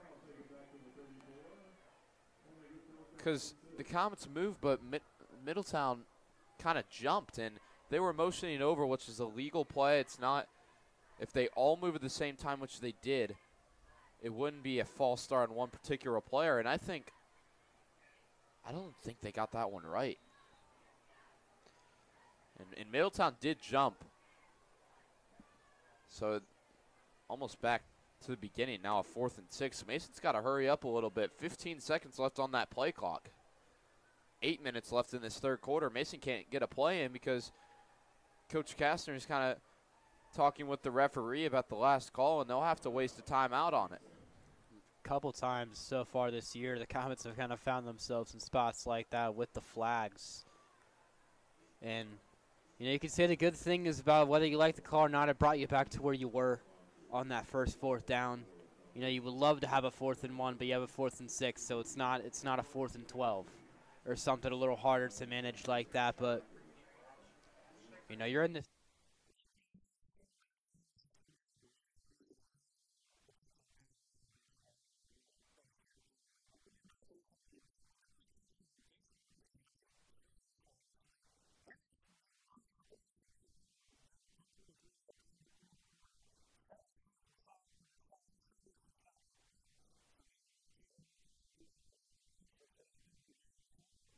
on giving it off to Vollmer, although he's had some glimpses. And then receivers just got to be ready and make big plays. So now Fry going to roll out to his left, throw this one to Aiden Newdigate, and he's going to be taken down just short of the first down. Like that nice little play action. It also helps when play is extended, and Fry was able to get out and keep play going. All credit as well to the nice offensive line. They become more and more invisible, which is a great thing. William Sweeney, I can look at a guy like him and not expect him to take a guy down.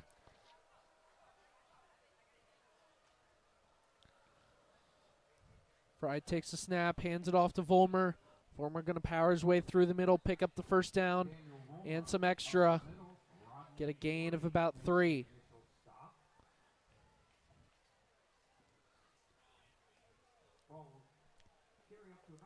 Looks like Rodney Portis a little slow to get up off of that one. Definitely bad news for the Lancers if that's an ongoing trend. I mean, he's been far and away one of the most impactful defensive players for LaSalle. He's contributed to plenty of sacks as well as stop and runs in their tracks. Portis on the season, 2 sacks, but the bigger number for him, 7 tackles for loss. Oh, yeah. Fry going to roll out, pressure coming, throws this one to Newdigate. That'll be complete. Making big. Oop, go ahead. 2nd and 3. 2nd and 2, actually. Yeah. And the guy who that all led to was Aiden Newdigate. 2 big catches. If he can continue to make plays to get open, the Bombers are marching on the field, and they're getting into a rhythm we haven't seen too many times where they've been completely stopped and just had to regroup. So hopefully that continues. So Fry under center, hands this one off to Vollmer. Vollmer cuts through the middle. He'll pick up the first down and get down to about the 42.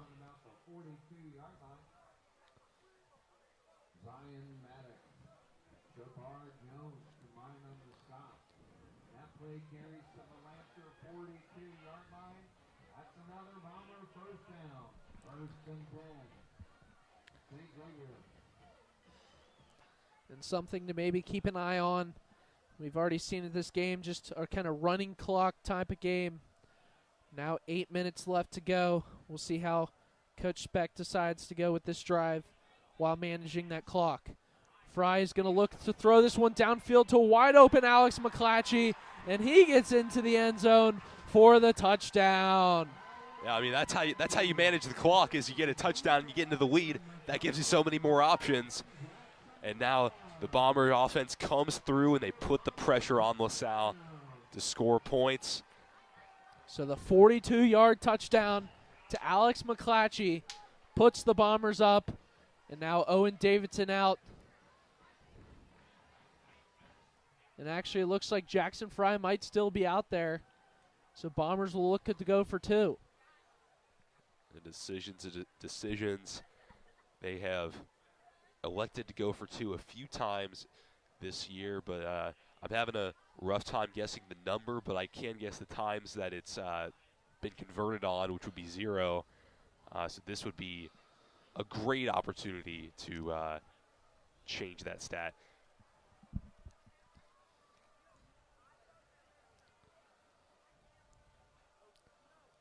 So Fry with Vollmer to his right. Fry takes the snap. He's looking to his right, pressure coming, throws this into the back of the end zone for Cam Taylor, and he picks up the 2-point conversion, put the Bombers up a touchdown. Big time stuff from Taylor.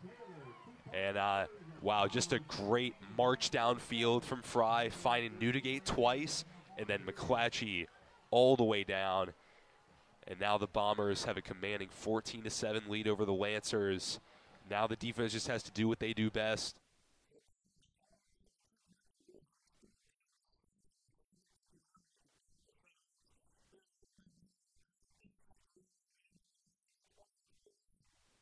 Definitely wanting to be able to punch it in here, kind of. Hitson will keep it himself, but he will hand it just off to Ryder Hooks, who leaps into the end zone. Oh my goodness. Another touchdown for Ryder Hooks, his third of the game, and that one was sensational. This is Ryder Hooks doing Ryder Hooks things. That was beautiful.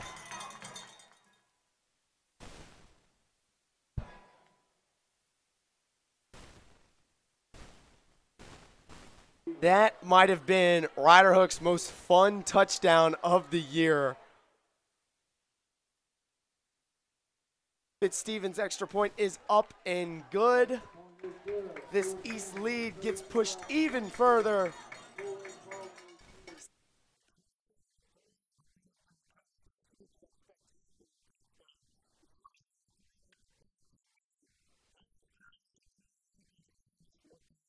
Downfield, and that will go ahead, and it's going to be complete for a first down. Pass complete there to number 13 for Highlands. Cale Harris is going to be brought down by Jake Swetcher now. But Jake not able to bring him down before the sticks as Highlands gets their first down. 1st and 10 for the Bluebirds, and they are now in the red zone. Yeah.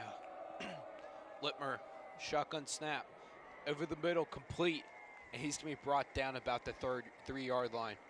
Pass complete to, again, 13, Cale Harris. Yeah, Cale Harris, he was just using his strength completely right there. He initially broke 2 Panther tackles and eventually brought down within the 5 there. Great catch there, great slant route drawn up for Harris. And all-around great play as Highlands has great field position, 1st and 4. Yeah, they bring in Lorenzen at quarterback, and they're going to have a false start. You know, just the mistakes have killed Highlands this game. And that's something, you know, we mentioned. Panthers are great at taking care and taking advantage of teams' mistakes as they did last week against Moeller. Yeah, and we were really harping on that, especially me. I was talking about that through the entire game, and I was saying Highlands, really all they have to do is just manage their mistakes. If they manage their mistakes, Panthers can't capitalize on anything, and that's something they've been doing a great job of because Panthers, they were usually, in many years, they don't really have that much talent over the other team, so they really got to use what they have and capitalize on those mistakes. Highlands has been giving them way too much to work with. Yeah, absolutely. As Lorenz is going to take it up the gut, little QB sneak direct snap, and that will be a touchdown for the Bluebirds.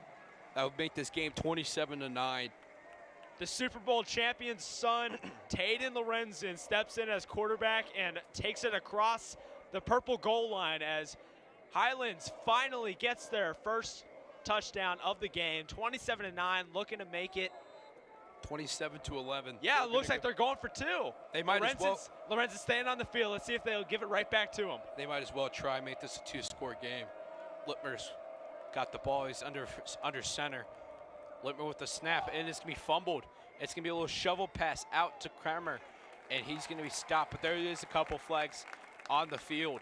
A number of flags. Let's see what the white hat does. It'll be a holding on the offense. Penalty declined, so that will go ahead and just fail the 2-point conversion, and that will make this an 18-point game. Yeah, just enough.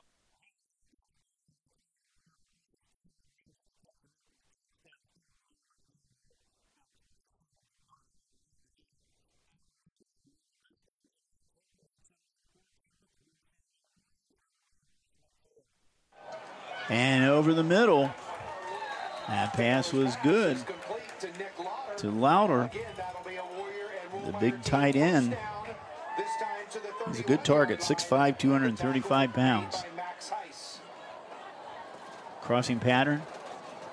They got another first down. Ball on the 31. Failer. Got a man wide open down here on this side. It's number 6, Daniel Wallace. And Wallace moves all the way down to the 11-yard line. So very quickly, they're in the red zone. Wallace again. This time he gets about 2 or 3, down to about the 7. The Failer pass I think Lebanon definitely is in 4-down territory. They really want to have a touchdown to take the lead, and that would be one whale of a momentum shift since they were down at 1 point, 17-0. Baylor back to pass, looking at the end zone, and he's got a man open in the end zone. It looks like it was Louder. He got the big tight end. He was open in the back of the end zone. 9-yard pass, or 7-yard pass, I'm sorry, from Baylor. Louder almost won, and one hands it in the back of the end zone.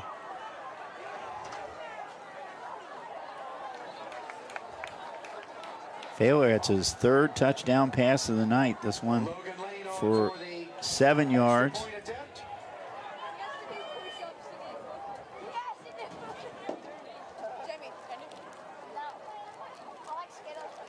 Lane trying to put on point number 21, and he does. So what a comeback here for the Lebanon Warriors, down 17-0. They now have scored 3 straight times on 3 touchdown passes.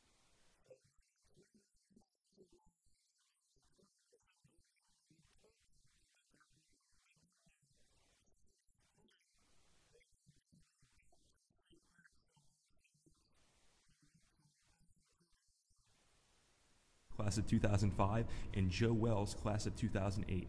Perry Contracting. It's time to expect more from your contractor. Call at 513-351-9999 or find us at perrycontractinginc.com. Hello and welcome back to ESPX. Little score updates for you guys. Moeller has a 35-10 lead over St. Ignatius. That's in the third quarter. Elder holds a 27-9 lead over Highlands. That's with 1:57 left to go in the third quarter. GCL football, baby. It is real. And it is just going to be an exciting time to be in the GCL, seeing how this thing ends going into the postseason. This one going to be caught in the end zone for the touchback.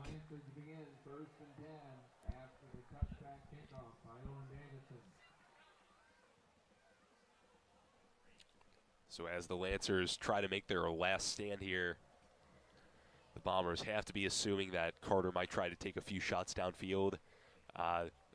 They're in the moment where they need to get fast points as they have 6 minutes, 36 seconds to play with.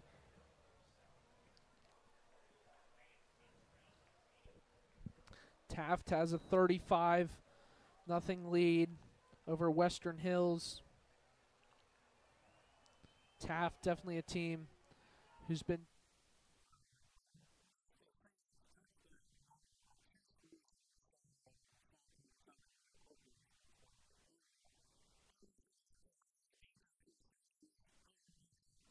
throw it quick, and that's gonna be complete to the 20, to the 30, to the 20, to the 10, to the 5.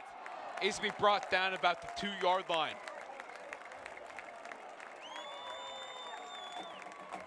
What a pass there for Caden. I think that's.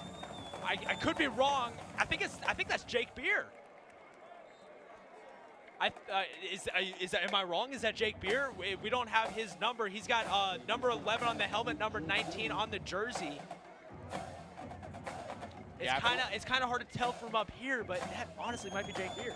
Yeah, I think it might be having a great year on JV, and I guess he's dressed tonight for varsity.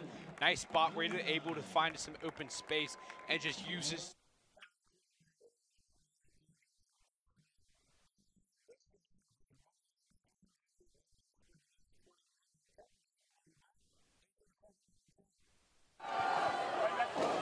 And the pass is over the middle.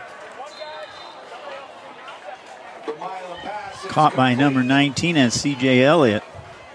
On the end of the reception was C.J. Elliott, good for a Turpin first down.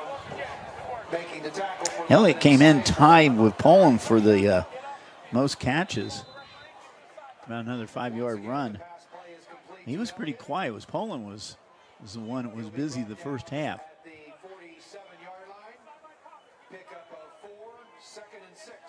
Second and 6. That was pickup of 4 on that play. So they're moving the ball.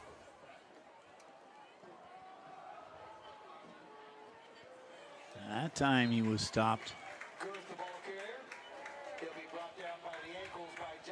Number 36. Jackson Martin with the tackle. 3rd and 4. Both teams have been very successful on 3rd downs.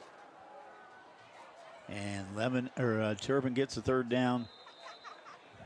Success on that one, as the pass was to number 14, Mac Heiss, senior. Burns with another tackle. Another set of downs. So the ball at the 41-yard line. Empty backfield. Now man in motion.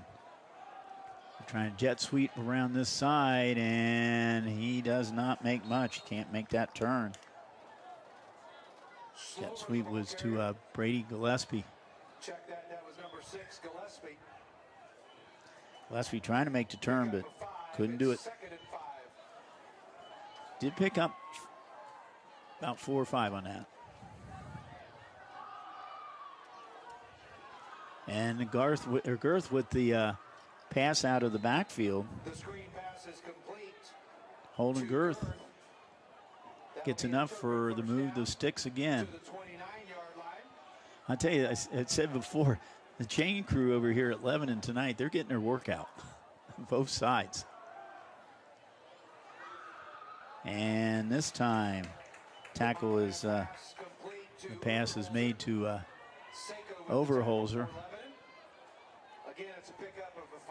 He picks up 5 on that one.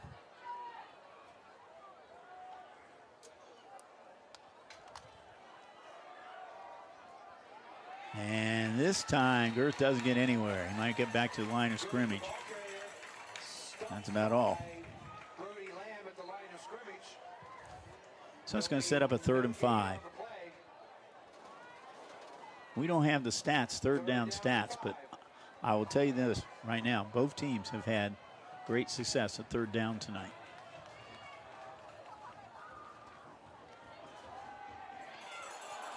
This time, the pass is no good.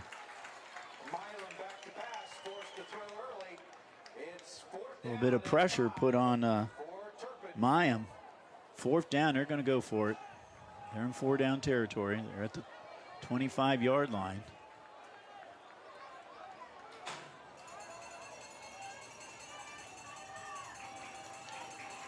Fourth down. Changing the play now.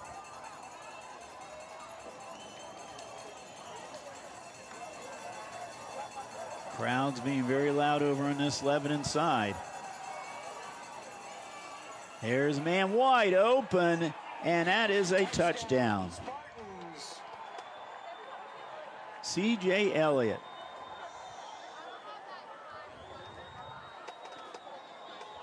Wow, what a comeback for Turpin. The Mileham pass was complete for a touchdown. 19 yards from Mayim to Elliott. Braun for the extra point try.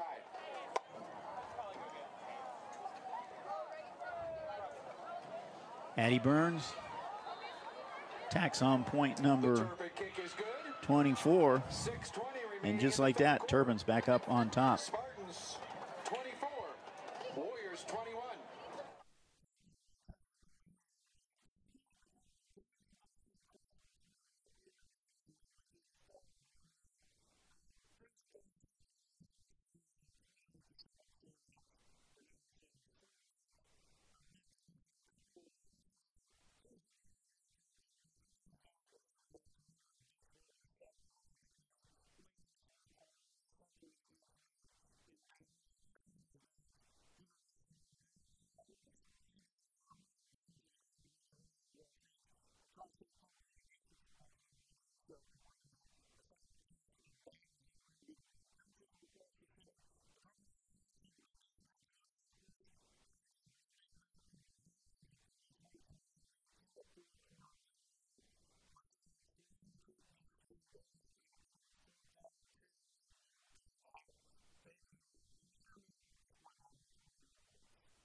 So that could maybe be something that LaSalle could use, similar to like a Daniel Vollmer.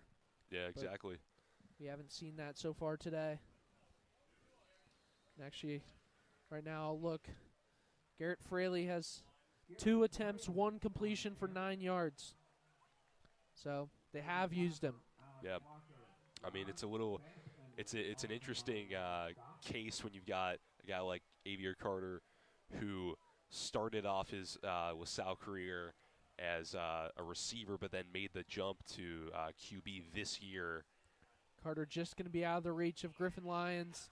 And now this one going to be caught by Tyler Robbie. Tyler Roby on the reception takes it inside Bomber territory to the St. Digger 38-yard line. And he'll go out of bounds, so that will stop the clock at 2:38.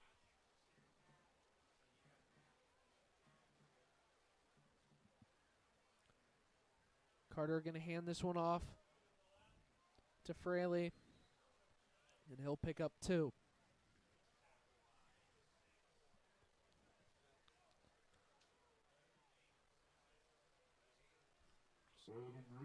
Looks like we see a check-in from Justin Uhl. Carter throwing this one out. It's going to be caught by Roby. Just like that there. At 3rd and 5. 2 minutes left to go. Carter looking down the field. He's going to throw this through the middle. And that's going to be incomplete. Pass was intended for Tyrone Lester. Aiden Reeder got a hand on it. I think Chad Perkins might have been there in coverage as well.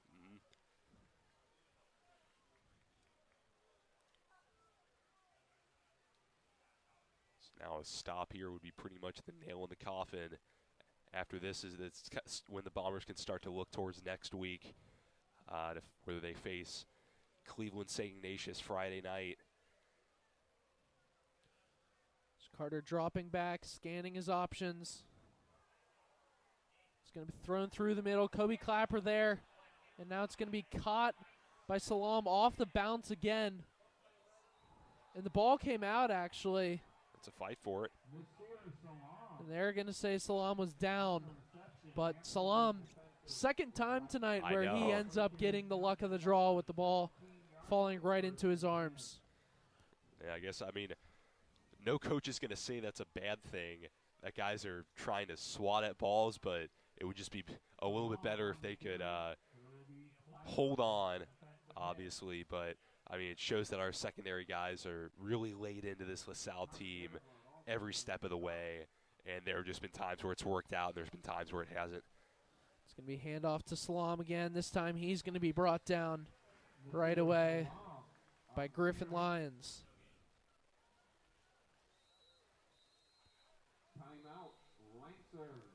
And LaSalle now going to take a timeout with 1:02 left to go. 3rd and 4 is what they'll be.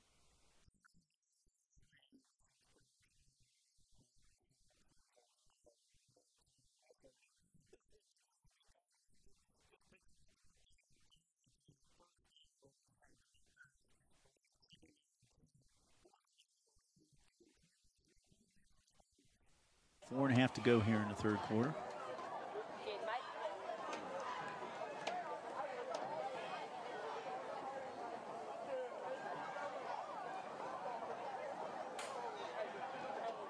Taylor throws the ball out of bounds. He was getting a lot of pressure. Taylor's pass will sail out of bounds, incomplete. It'll be 3rd down and 10. And the pressure was from none other than Brody Nickerson.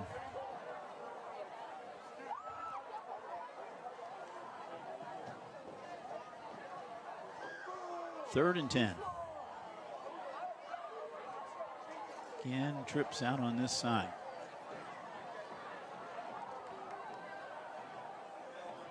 He's looking, and he's got a man open, and the catch is made. That's Louder. Another first down, about another 20 yards. To the 21-yard line of Turpin. This is more and more looking like whoever has the ball last is going to win this ball game.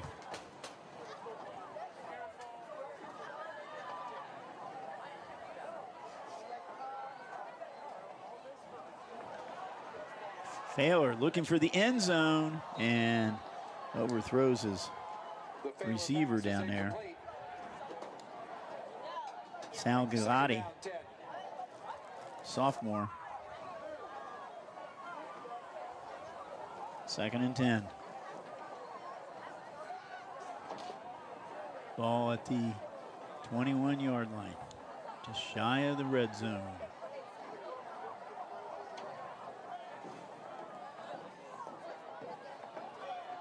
Oh, tackle in the backfield. Number 7, to Ethan Hovenkamp. To tackle for loss. Loss of 3, 3rd down, 13. Hovenkamp came in untouched. 3rd and about 13.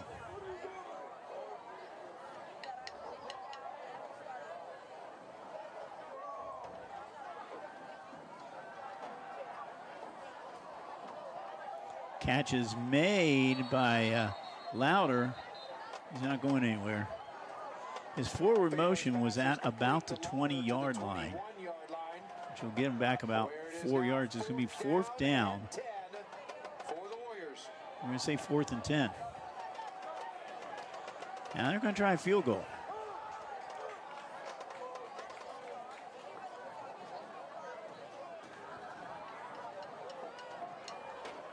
Logan Lane.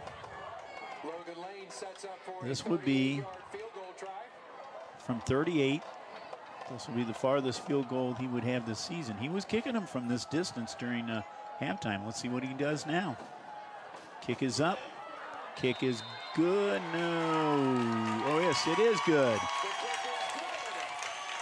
More than good.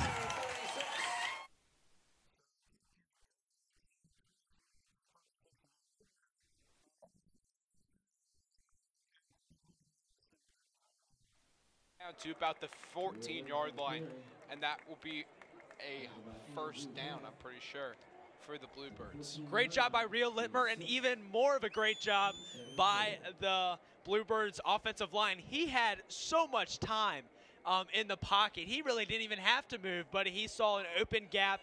None of his receivers were open downfield. Great job by the CBs there, but the linebackers were nowhere to be found as they were giving that zone coverage deep Littmer downfield. a little bit slow to get up as he's favoring that right knee. And that pass is incomplete to Duncan. But he was holding that right knee there before the snap. And, you know, you wonder if that's a little bit of an injury because that's his plant leg. So, you know, when he's throwing that football, that's the leg he's going to have to plan on to get all of his power from. And he's going to need to watch that for tonight. Yeah, with that incomplete pass, it's going to be 3rd and 4 for Highlands. This is a big play for the Bluebirds because you cannot be ending this drive with a field goal. You need a touchdown, and you need your defense to get the ball right back to you because you got to remember they're still in that big deficit, 33-9, 6:57 left on the quarter. Littmer drops back, throws the ball, and it's going to be incomplete, intended for number 17, Gaharin. And nice coverage there for Aiden Sullivan. Now they'll bring up 4th and 4 for the Bluebirds. Aiden Sullivan is strapping down these wide receivers. He's putting the seatbelt on, click it or ticket. My gosh, he is not letting any ball fly today. I love that. That might be the best thing you've ever said. Click it or ticket. That's amazing. I think we should just put that play on the highlight reel just for that. I think we should. As Littmer's going to have to the left, one to the right. Kemmer to his side. Littmer's going to go ahead, take a shot at the end zone, and that's going to bring up, and the pass is going to be too far forward. It'll be incomplete. They'll bring up a turnover on downs for the Bluebirds. Now bring the Elder Panther offense back on the field. Yep, that pass was completely overthrown, almost hit the kettle corn stands. Beyond the end zone. Not the greatest pass attempt by Rio Littmer, but really he couldn't do much because of how much of a lockdown defense these CBs for Elder have been. They haven't really allowed too many very big plays coming out of the passing, and so that's really what led to only 9 points on the board and preventing a touchdown there. Out of that drive, how efficient that drive was, I'm surprised they didn't get 1 point on the board. Yeah, absolutely. You know, I wonder how Dylan's enjoying that kennel court. You know, seeing that boot, that ball almost hit that boot is making me want my popcorn back. So I wonder how Dylan's enjoying his popcorn. Dylan, you're welcome. But E-Step's going to hand the ball off to Becker. Becker's going to take it down the field. No, excuse me. Andrew Talon. Andrew Talon proving big. He had 3 touchdowns.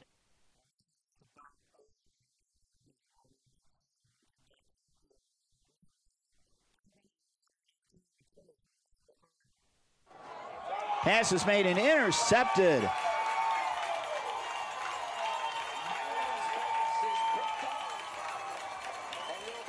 Intercepted by Hunter Davis. He's down on the ground. Hunter just whipped up and then into the air and leaped up and got that ball. But I think he came down on an ankle or something the wrong way.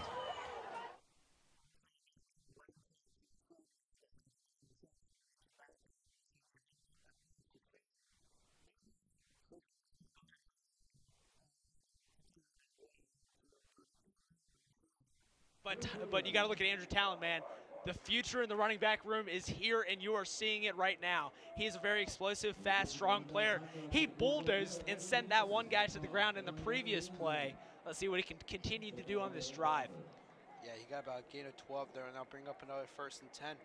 E-Step's going to line up in shotgun formation. Talon's behind him. E-Step's going to go ahead.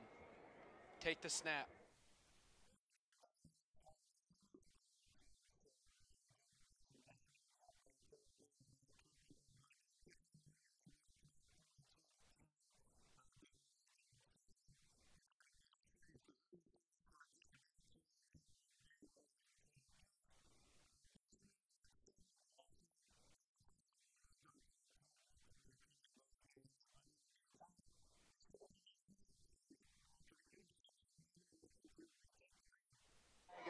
He's got, see where they say he went out of bounds. They're marking the ball at the 13. 5-yard face mask. Defense number 9. 5 yards added. There's face mask violation. And it is on Turpin. He takes the ball half the distance. So it now is 1st and goal for the Warriors at the 8-yard line. Yep, there it is.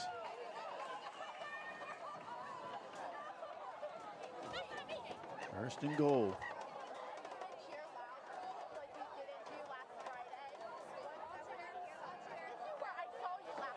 He airs it out. He's got his big man, Louder. Louder was out of bounds that time. Louder can't believe it. Near the turf and coach or the Lebanon coaches. That was almost the same spot where he got the last touchdown.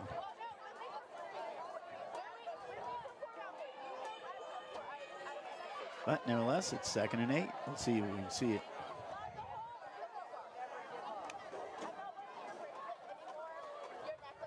I don't know about that. Yeah, it looks like he had it under control, but he did catch it.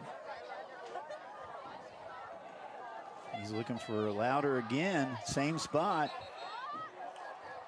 Once again, Failer looking for Lauder. This time it's broken up by Jack Carnahan.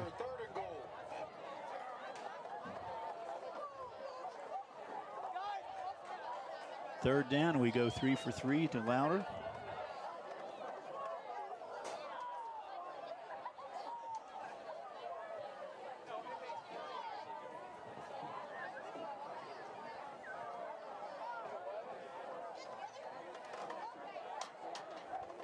Now, they don't get this one. It'll be interesting to see if they'll try to get the points now.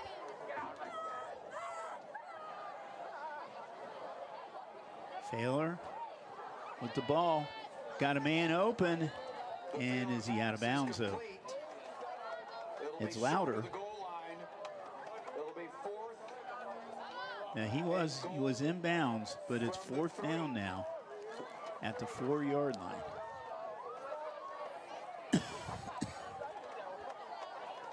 Lauder was on the end of that reception. The clock is ticking down. It's down to about 30 seconds right now. Offense stays on the field. They're going for it for 4th down. Big play. Lauder now behind one of his offensive linemen. And a timeout is called. And I think Turpin called the timeout because they saw what they were going to try to do.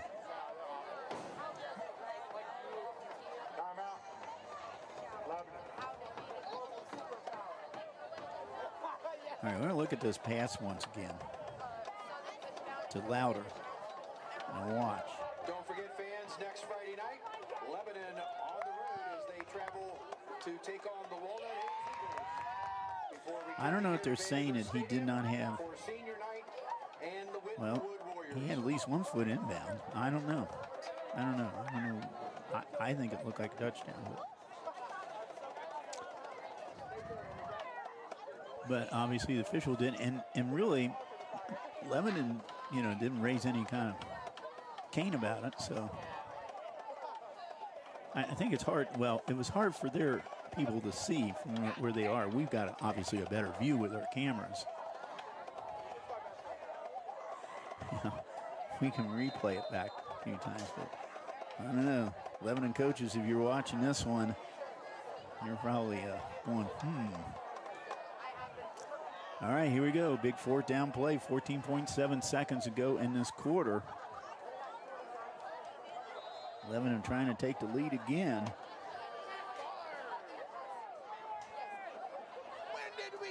Now they come around the other side.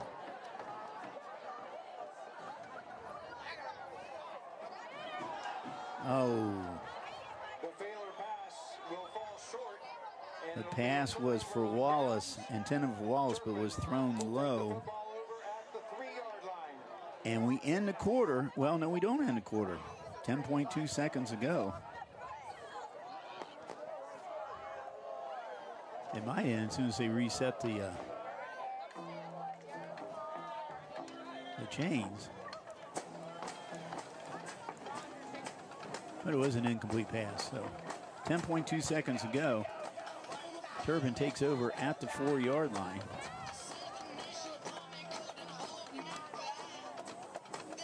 So the Warriors tried it on 4th down, did not make it. Score remains tied. Milam getting a little running room. Still getting some running. Finally brought down. Hunter Atkins finally brought him down, but clock runs out. We go to quarter number 4 with a tie score here at 24-24. We're going to step out for a moment, and we'll be back with our crew coming up here. It's important to get a flu shot each and every year because flu viruses are constantly changing and immunity from the vaccine decreases over time. Flu vaccines are updated annually to work against that year's viruses. The best time to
We'll have some more thank yous as soon as we get a little break here in the action.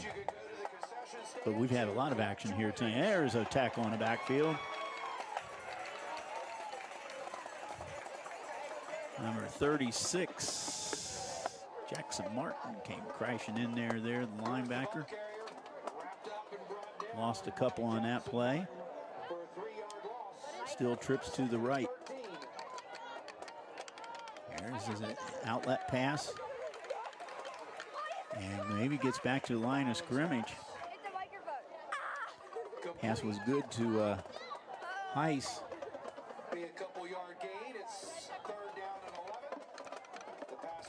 So it's 3rd and 11. Turpin's been very successful on 3rd downs tonight. Let's see what they can do now. Mayam's going to run himself. He's got some running room. And he is down, and he's going to be short. Picked up maybe about 8 yards, but he's going to be short, a couple yards short of a 1st down. Let's see if they're going to punt. Nope, they're going to go for it. 4th and 2.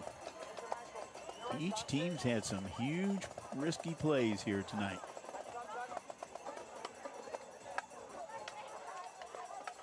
Now they're changing the play around.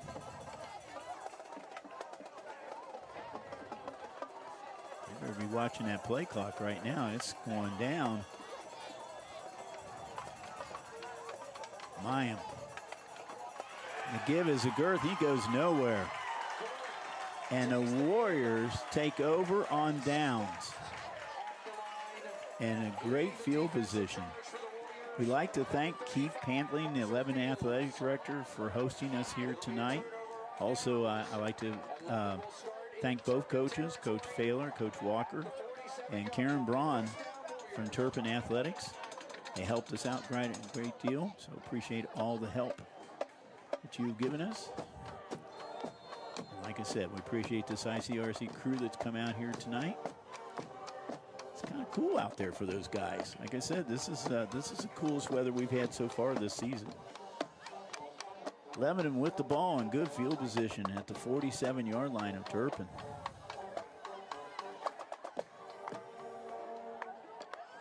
Failer. Looking, now running. Now it's going to take it himself. Runs out of bounds. Gains about 5 or 6 on that one.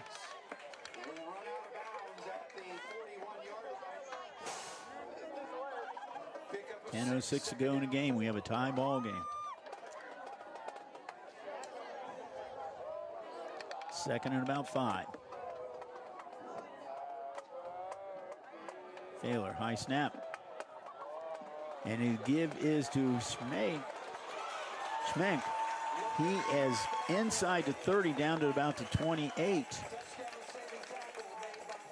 Picked up about 12 on that play.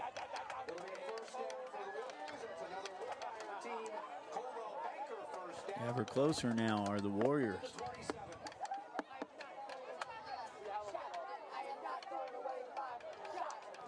Failer trying to get a lead blocker now. Failer out at the 15-yard line. They're in the red zone. Using his running back for a blocker and got about another 5 or 6 yards, enough for a 1st down. The ball at about the 14-yard line.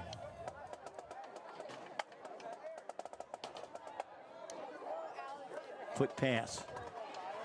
This is to Wallace. Wallace trying to twist and turn and trying to find some running room. He gets a couple yards.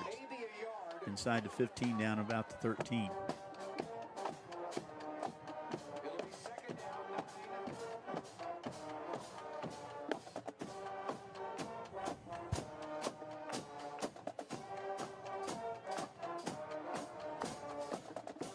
Taylor now, 2nd and 9.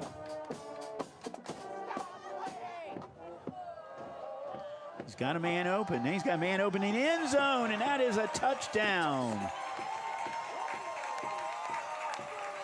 Touchdown to number 4, Jack Seiko. That's his 2nd of the night. But wait a minute. It might be coming back. Oh, got a penalty on Lebanon.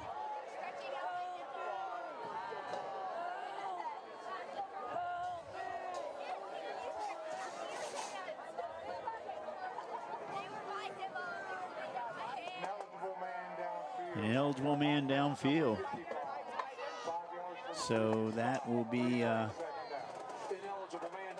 10-yard penalty. Puts the ball back at the 24-yard line.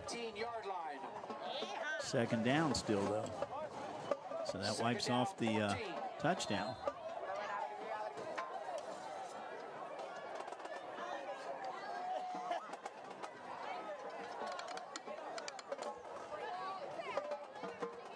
Nine minutes ago in this game, at least in regulation.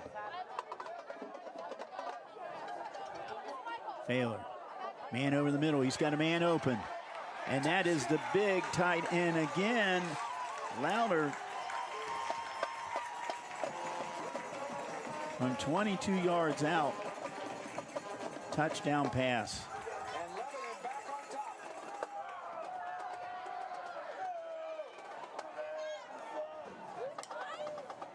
So Louder, his second touchdown pass. This one 22 yards. Lane now trying to give the Warriors a 7-point lead.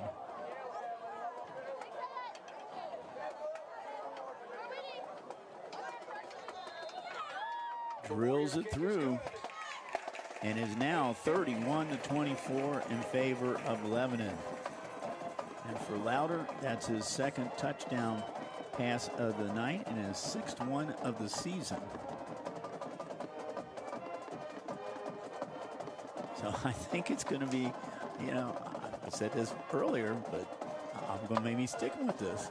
Whoever has the ball last might win this ball game. And it didn't look like that about midway through the second quarter. Midway through the second quarter, it was 17-0 in favor of Turpin. Since that time,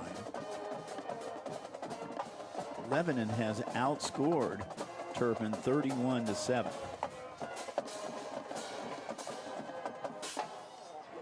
This Warrior kickoff sponsored by Z Company Arts, Dance, Cheer, and Combo.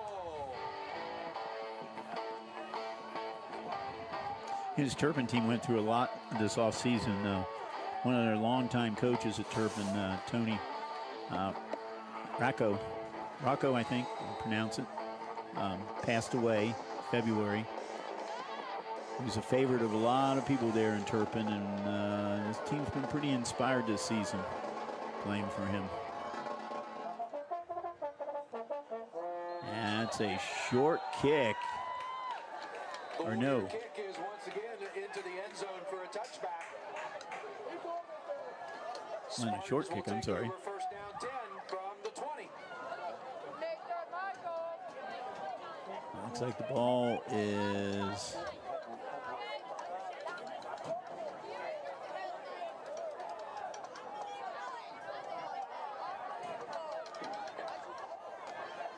going to be at the 20.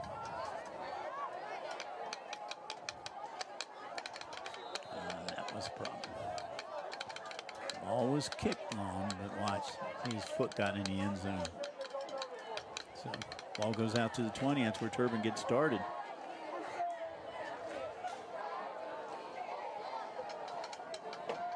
And two men in motion there. Mayim trying to turn the corner and almost picked off again. Great play by number 3, Ari Sizemore. He almost picked that off. It'll be second down 10. That would have been huge.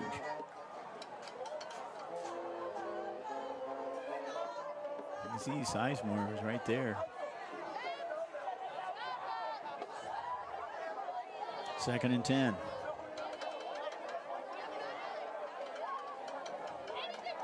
Mayim scrambling again. This one, was picked off, but dropped. That was Daniel Wallace. Had it in his hands and dropped it.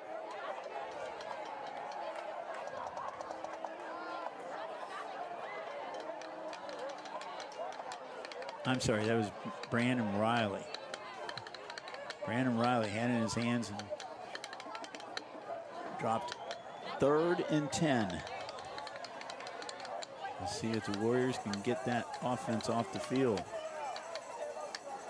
Deep pass. And did he make the catch?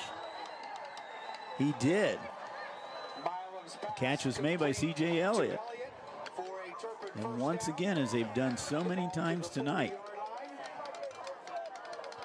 they've gotten a third down play. Milam's pass over the outstretched hands of his receiver. And pass was Officials timeout. good to Poland. We have a Warrior down on the field right now. That's Jack Seiko. That's somebody you don't want to see down on the field if you're Lebanon. Still down.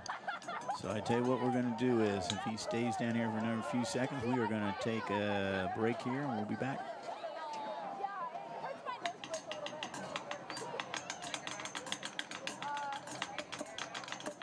Oh, we're going to stay here.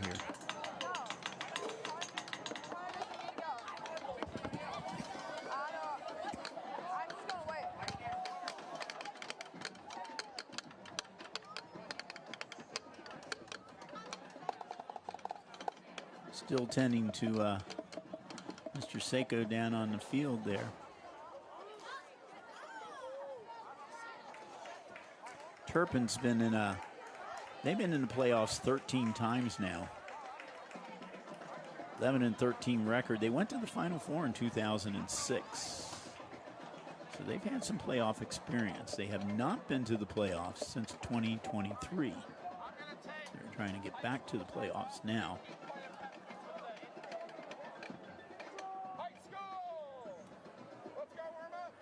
He's walking off the field, which is good. He's gingerly walking off the field, but 2nd and 10.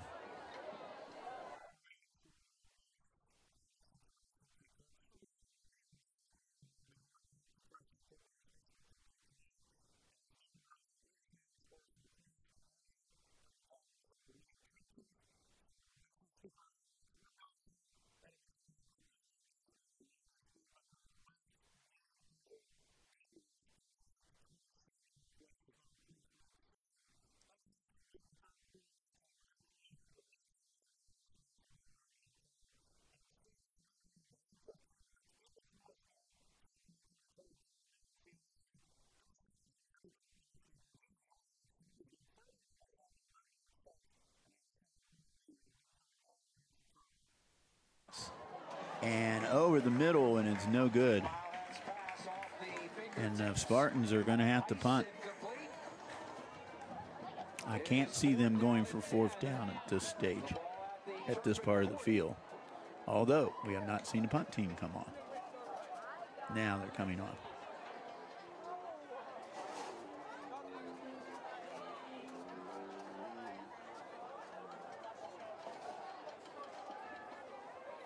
Fellman's a punter. He averages 41-4. He's going to be back at about his own 28.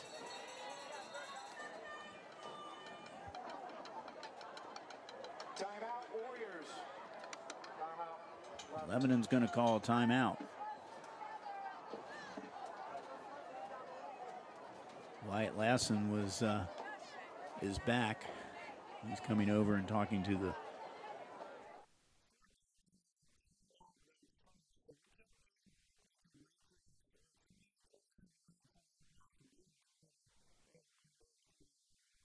here. 1, 2, It's now 3, 4, 5, 6, 7. I think that. Wow. Yeah, that's just incredible effort. I mean.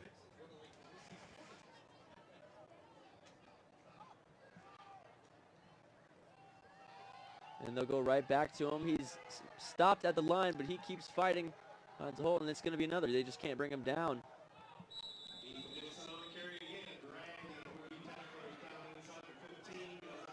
Again, Ethan Dixon, just his effort. I mean, great block by 72.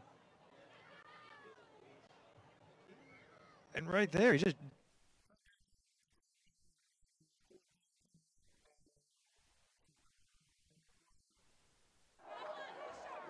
He was not. So now it's 4th and 5. I'm looking over to the sideline right now, seeing if Coach Walker still wants to punt, or now maybe try it, or maybe a fake. We'll see what happens.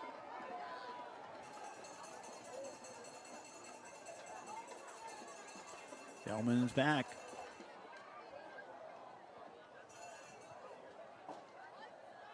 It is a fake. Long pass, and it is caught. Mayim to Brady Gillespie. Huge play. Fake punt. Gillespie alone down there, out of bounds, and Turpin is right shy of the red zone, right around the 20-yard line. Wow. We've kind of seen a little bit of everything here tonight. Huge play for them. And right now changing the play.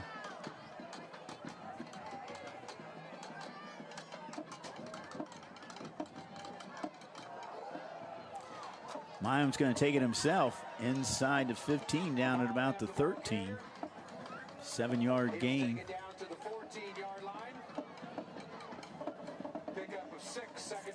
Our cameraman can catch it. I'm looking down here. We don't have a full moon tonight, but we got an orange-colored moon.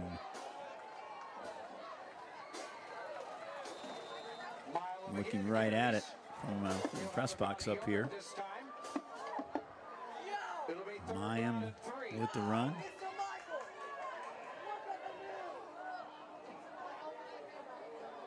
Third and about 4.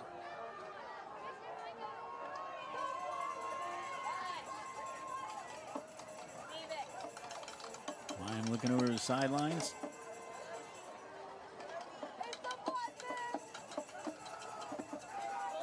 Mayim's going to take it himself, and he might be short. He needed to get to the 10. We'll see where his knee went down. And I think they're going to measure this. You see where his arm stuck out. He needed to get to the 10-yard line. A ball did get right at the 10. Nope, they're going to say he's short. Say he's short by about half a yard. And that is holding Girth. He carries it inside the 10 for a Turpin first down. Girth does have the first down. It's going to be 1st and goal now at about the 9-yard line. 5:56 and counting go in this game.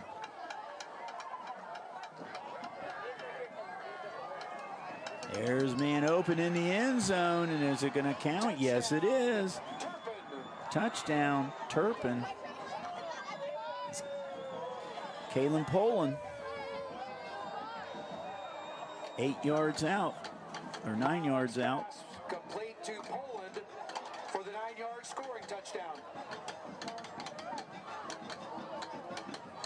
His first touchdown of the night, although he has caught a whole slew of balls tonight. But his first TD of the night.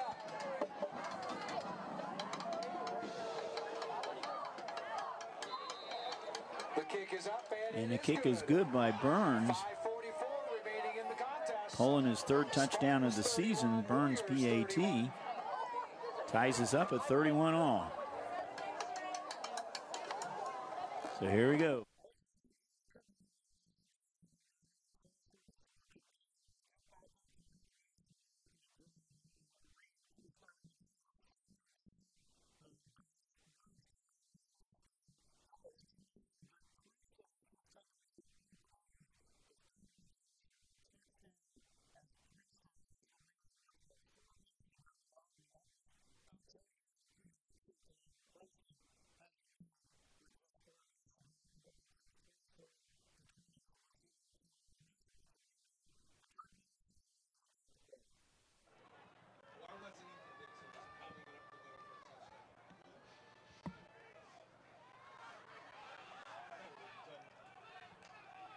Will he get some to jump? I mean, it's like clockwork. Penalty flag on the field.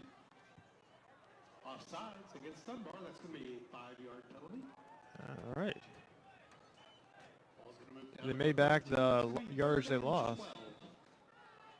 Interestingly enough, my self-tabulating thing here has room for 15 penalties per team. We can have one more for Dunbar. Oh. Lilly, good throw. Catch there by Sterling. It's going to be fourth and... Complete to Elijah Sterling. It's down inside. Yeah, that was fourth and not a lot of distance. Lilly made a good read here. Great little post route again. Almost. If he stayed in bounds, maybe he gets 6, but good positive pass. And they will come out in a field goal formation. They're going to let Parker Seibel try another field goal. Just take the free points. Maybe free. You never know.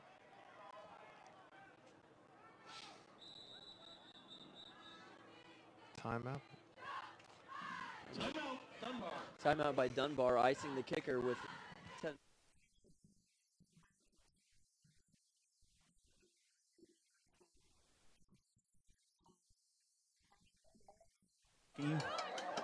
Now passes. And no. He had a man open there for a minute there, Lassen. But the ball is knocked away. Good coverage by Turpin.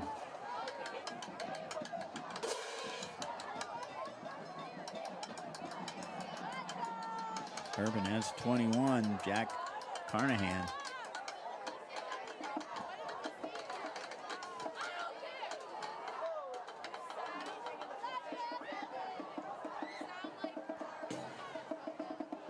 Taylor's airing it out for his big guy down here, but Louder, and we're going to have pass interference because I think Louder was pushed out of bounds by Mac Heiss.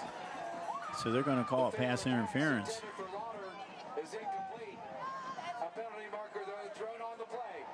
Let's catch this again.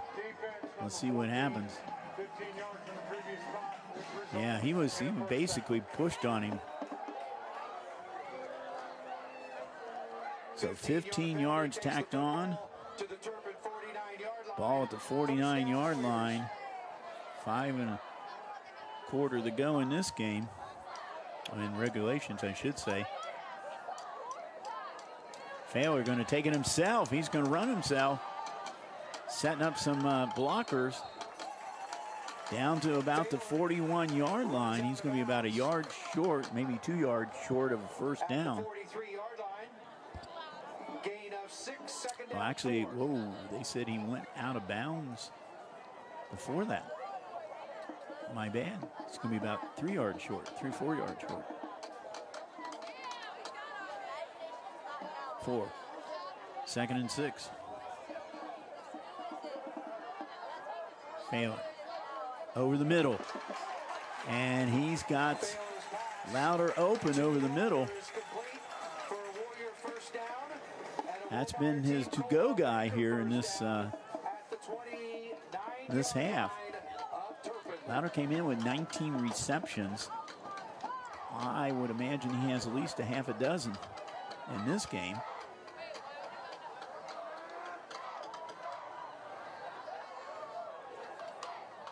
And, oh, that was almost picked off. The Failer pass intended Max for Heiss had his hands on it. It was a low throw.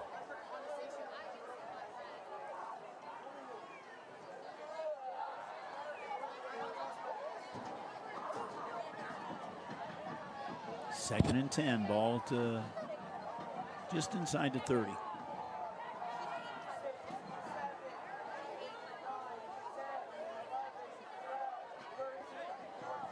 A long pass for the end zone, and did he catch it?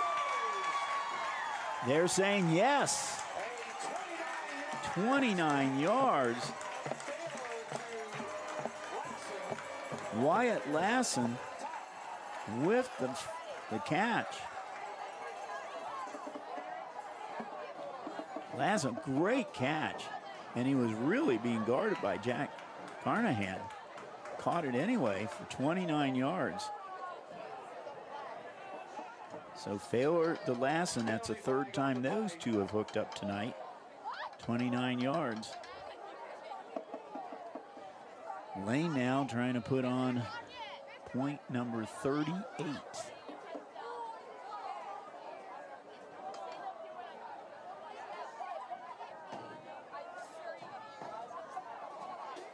Some kind of discussion with the referee. I'm not sure what the discussion is about. Touchdown's good. Dead ball, unsportsmanlike on the defense, number 6. Lebanon has elected to take it on the kickoff. Okay, a penalty was on Turpin. So it is going to be assessed on the kickoff. But right now, Lane's trying to put on point number 38. Important kick.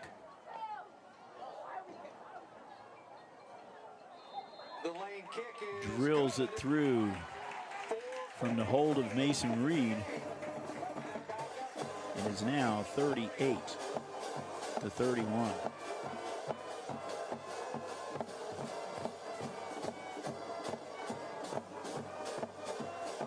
So I'm not.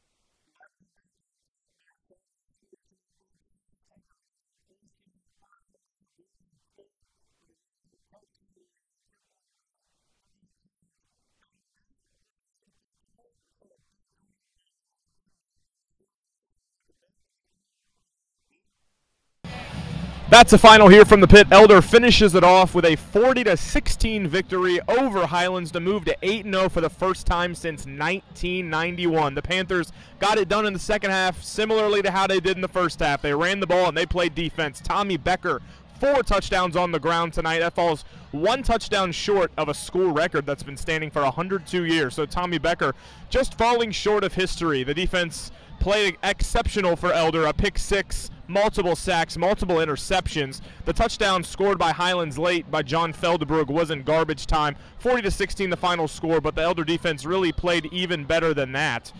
Caden Estep, another good game, rushing the ball. He shows why he's the leading rusher in the GCL. But the story on offense was Tommy Becker. Domination from top to bottom for the Elder Panthers. They'll play Bishop Chatard next week as they travel to Indianapolis, and a road trip coming for the Highlands Bluebirds as well as they head to Maysville to take on Mason County. Highlands falls to 6-2 on the year, and Elder holding strong at 8-0. For Friday Football Live, my name is Ben Burdett saying good night from the pit.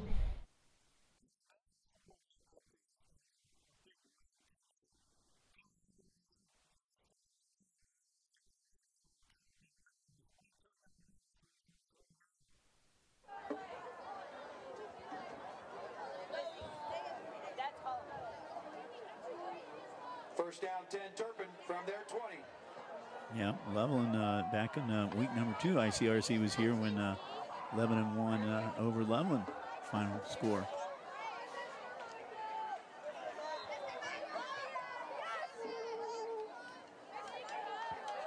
Pass is good to Heiss.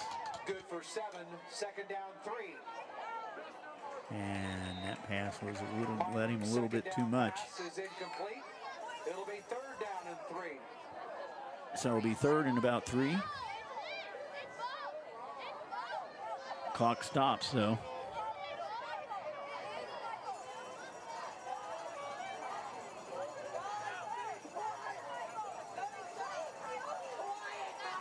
Mine.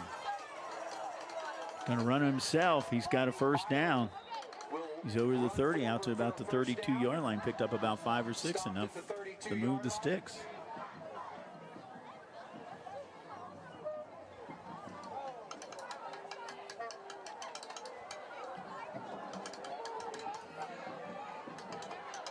This time he keeps himself, gets good running room up to around the 48-yard line.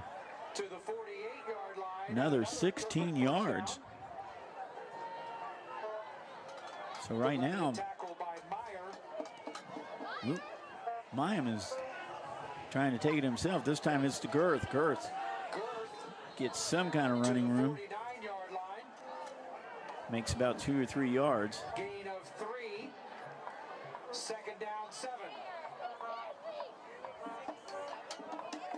Clock is moving. Turpin has all 3 of their timeouts left. Pass is made and caught by number 14, Mac Heiss. Number 19, I'm sorry, as Elliott. 14 and 19 look alike on their side of the field here. Enough for a first down. Girth, big hole. Over the 30 down to about the 27, 28 yard line. He's going to be very close. He is going to have a first down. Got a 10-yard run. And Turpin is moving the ball as they've done all night. This time it's Kurth again down to about the 20. It's going to be a couple yards short. Once again, it'll be Davis with the tackle. Pickup of 7, second down and 3. Pass is low pass. Milam's pass falls short of the intended receiver. It'll be 3rd down and 3. 3rd and 3.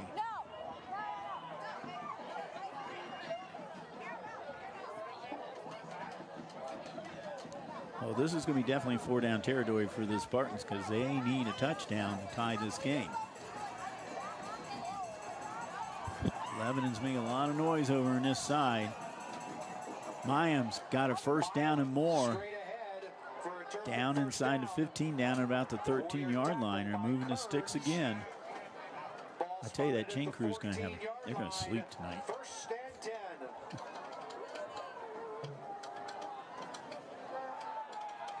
This time a stop is made. And Girth. He actually lost a couple on that one. It'll be 2nd and 12. So they can get another set of first downs. Get the ball down to about the 5-yard line. Mime over the middle. Oh, vicious hit. Number 8, Hunter Davis. Put a hit on number 14, Mac Heiss. Gained about 3 or 4 the hard way. Over the middle, Heiss again. And they're trying to wrestle him down, but he's inside the 5, and that's going to be a 1st and goal now for Turpin. First and goal from the 4-yard line.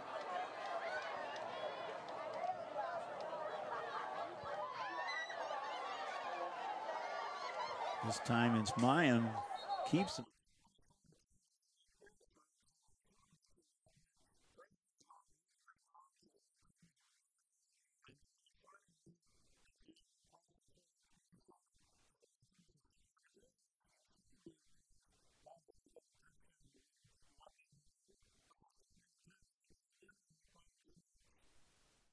Girth with the ball, and they're going to keep him out of the end zone. Good tackling by the Warriors to keep him out of the end zone. 3rd and 1. This could be a huge play right now.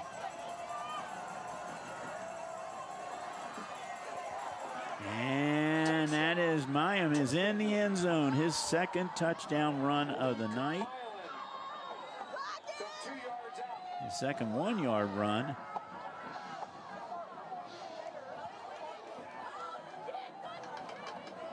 His 5th touchdown of the year.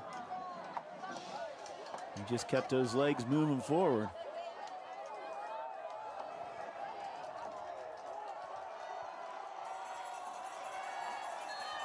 Burns, very important. PAT coming up. And she drills it through.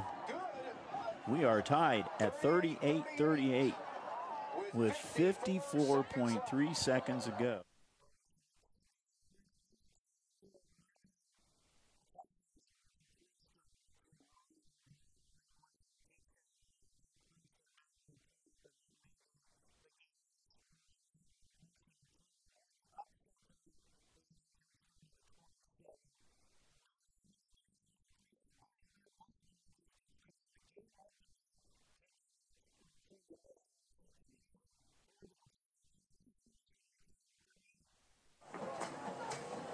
Couple of big passes to Heiss, and then it was Mayim to put in the final yard.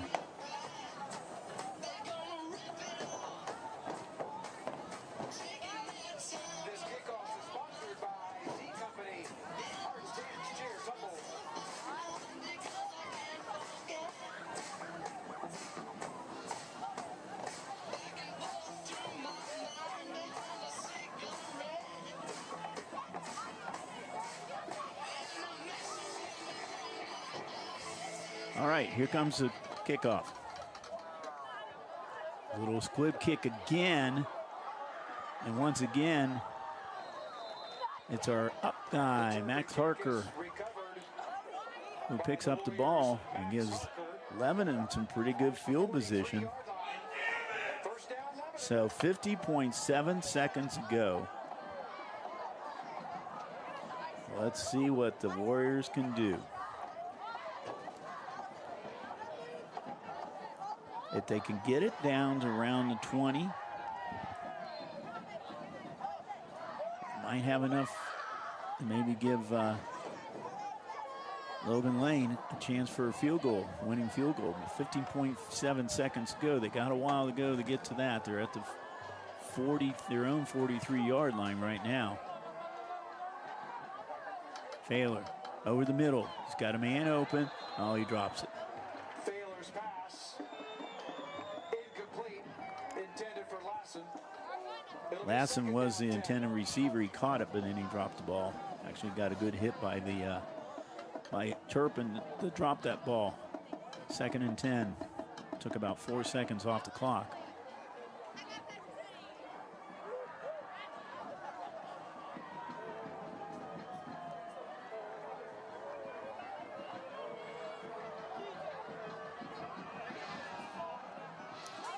Failer going to run it. He's going to run it out of bounds. He's going to be short of the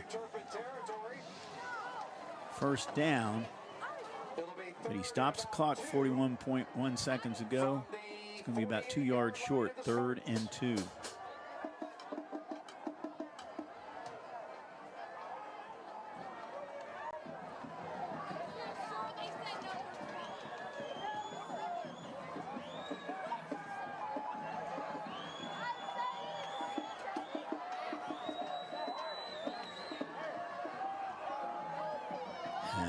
Give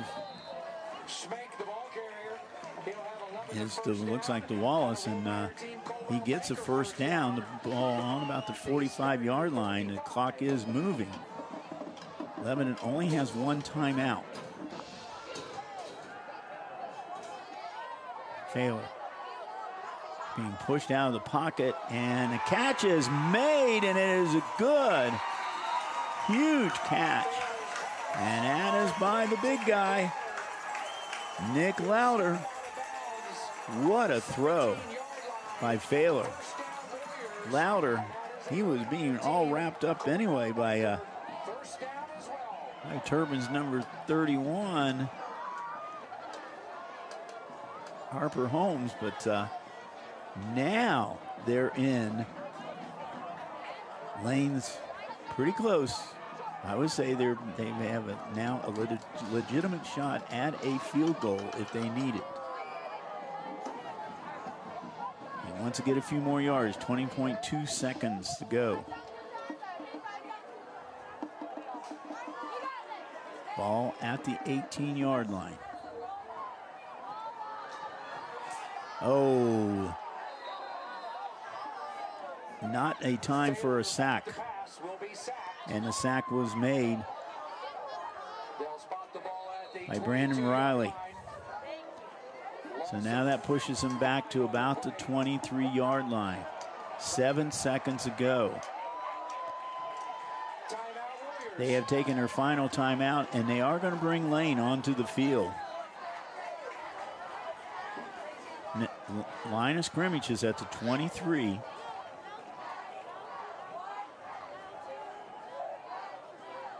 There's a sack made.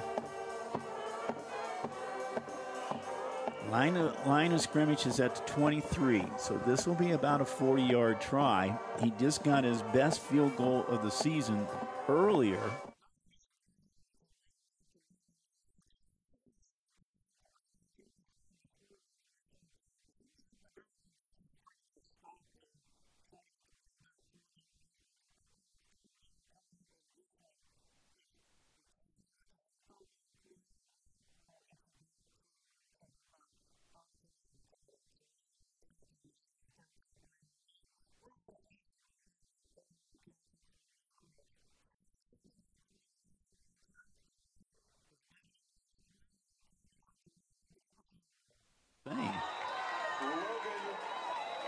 Max Reed is the holder. Logan Lane trying to win this ball game.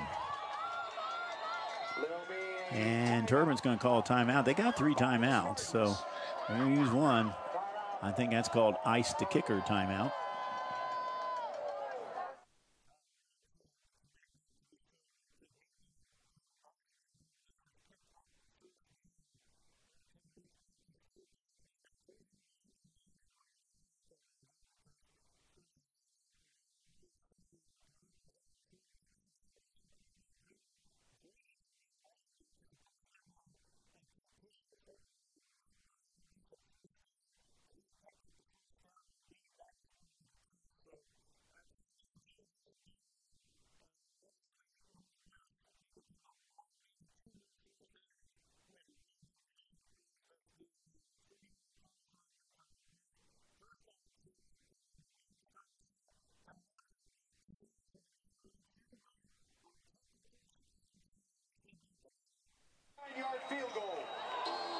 All right, Lane from 39 yards.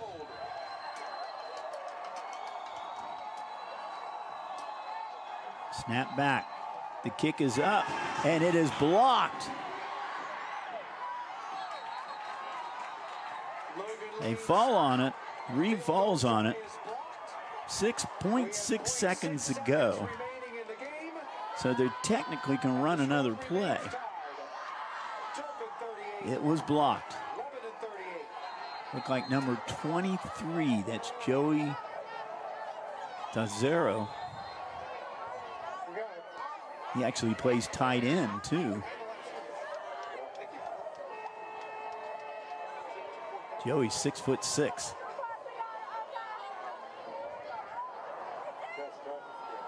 So technically, Turbin's got one play to run on the clock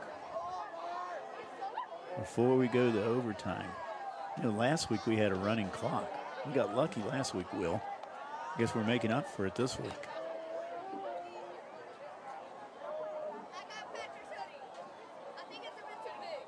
This game's gone long anyway, no matter what it is. It's almost 10 o'clock right now.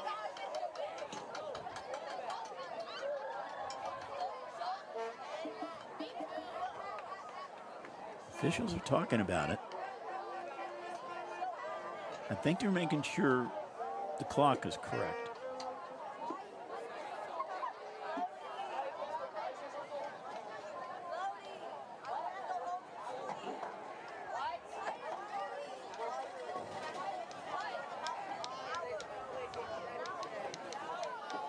Well, I think everybody in the stadium pretty much knows what's going to happen right now.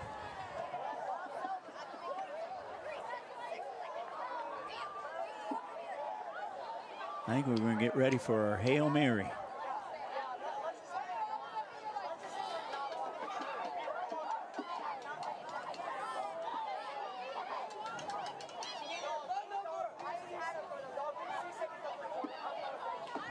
They marking off yardage? No, they're just spotting it. Okay, so the ball is spotted at the 39-yard line.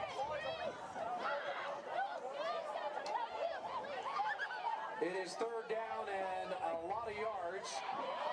It is Lebanon football on the recovery. Since it wasn't a fourth down try and Lebanon recovered, it is remaining Lebanon football. 0.6 seconds left in the game. Wait, Lebanon's still with the ball. How'd that happen? Okay, well, they recovered the block punt, so I guess they got the ball. Well, here we go. Well, once again, we know what's going to happen. Baylor. Back. No. Turbin calls timeout. Or officials call timeout. Timeout Turbin. They got one left.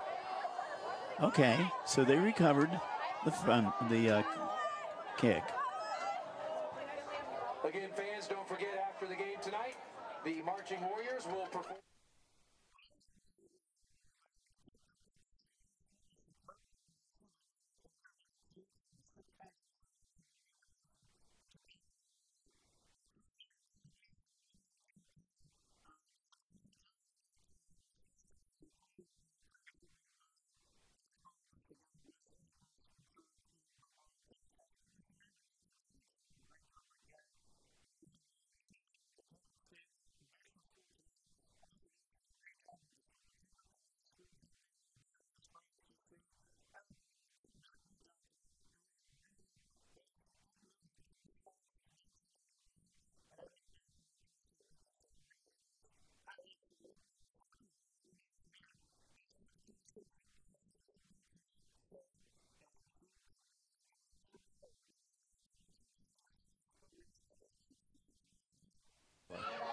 Back to pass. It's got a man open in the middle. And in reverse. Still on his feet is Schmate. He throws it now. They're doing the old rugby. That's Wallace. And Wallace, did he get into the end zone? They're signaling over here, but I think he was short. So Louder caught the ball. He went back to Schmate, who went to Wallace. And we're going to look at the end of this.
Here we go. 3rd and 17, back-to-back timeouts. Handoff to Ethan Dixon. And boy. You know what? Maybe they were right for calling the timeout. Dixon all the way. Game. Huge run on 3rd and 17.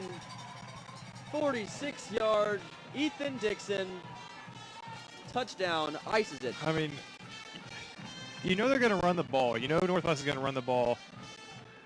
Whenever they've been down, they get into Ethan Dixon. And just great blocking. I mean, you had double team on left-hand side. Just missed tackle.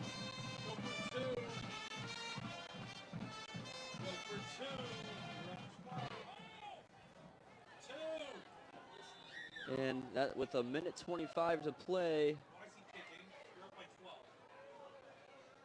Barring some odd circumstance here, that probably will be it. Seibel's kick is good. They're up 13. Could have gone for 2 to try to secure the necessary.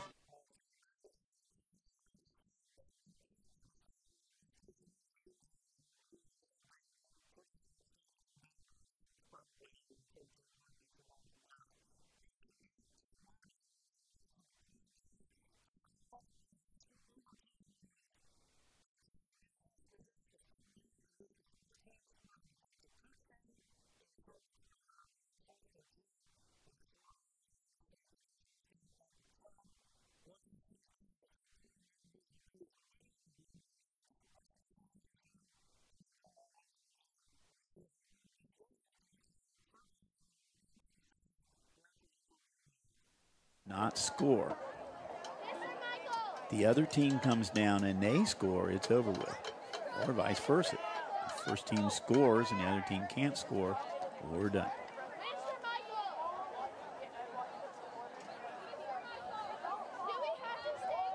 Now, guys, I should not tell you this, but I was, when I was in Norwood Television, we were covering a game, actually just doing highlights of a game at Norwood. 6 overtimes. Final score was 65-64. Goshen over Norwood. 6 overtimes. Will is going to go home, he said. So I might join you. We were at this Norwood game that night just to do some stock coverage of Norwood football. And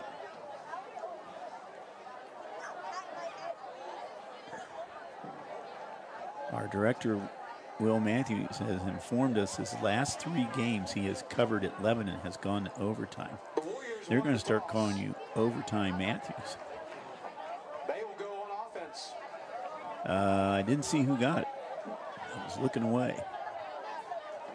But we'll find out in a second.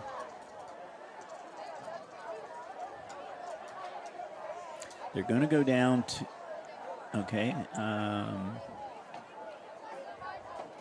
We'll see who comes out on the field.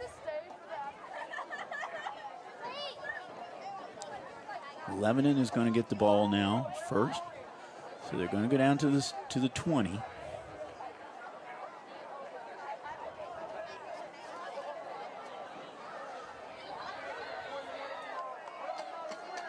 I think they do like soccer. Just put the place kickers up there and see how many goals they can kick.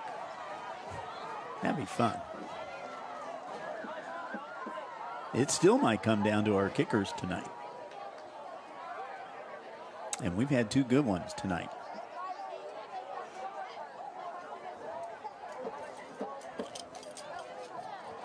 It'll be Warrior football. 1st and 10 from the 20. So it's 1st and 10 at the 20. And here we go. Overtime number 1. We hope the last overtime. Here's a formation they've had before. They run the other side with the tight end. Turpin snuffed that one out. He actually lost a yard on that.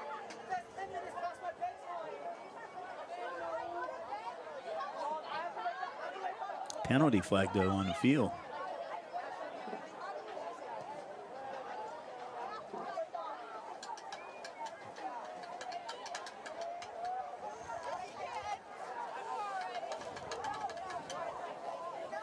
Didn't see, I think Matt Kleiner and his crew have done, I think, a pretty good job here tonight, his officiating crew. Okay, penalty is declined, so we go to 2nd down now. 2nd and 12.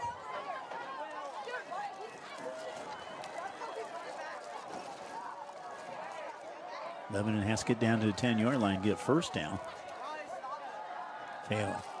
Do not wait until you have dry lips to start treating them. Once your lips get dry, they become even more sensitive. I recommend Blistex. Taken away by Mac Reed. So now it's 3rd down and 12.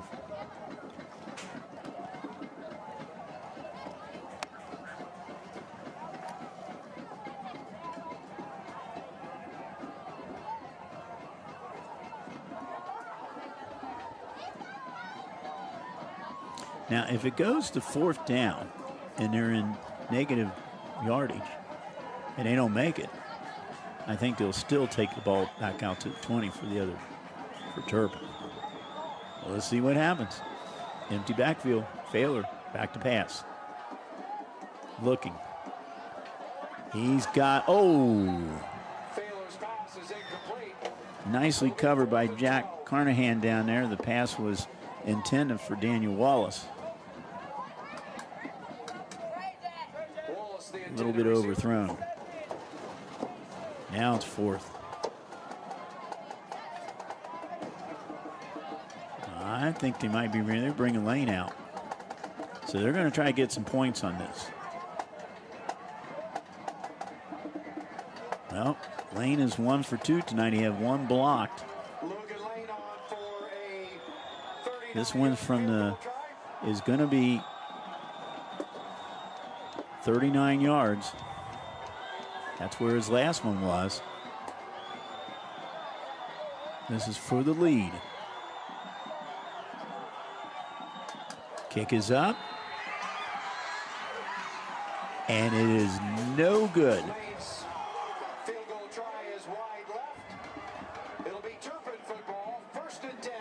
So field goal, no good. Now it's going to be the Turpin Spartans are going to get a chance.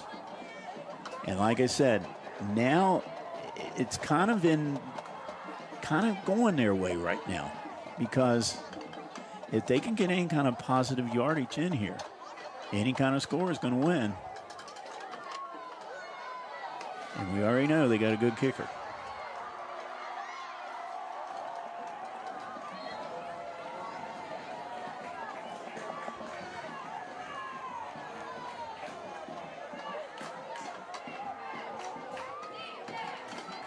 Mayim, Girth in the backfield. Is the Girth? Oh, almost got broken up there. He got back to about the line of scrimmage. And I tell you what, Jack Seiko almost came in and almost broke that thing up. Watch him come flying in.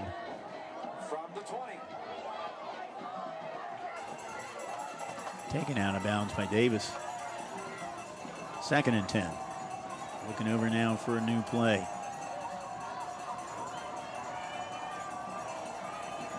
Mayim. The pass is good. Pass is in. He's still on his feet.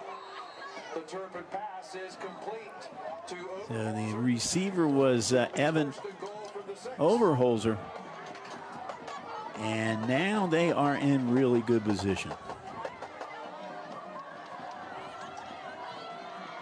1st and goal. Milam, the ball carrier. No gain. It'll be 2nd and goal.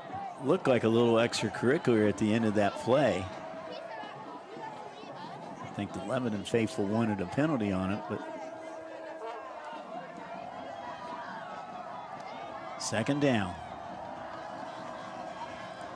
Mayim with Girth in the backfield.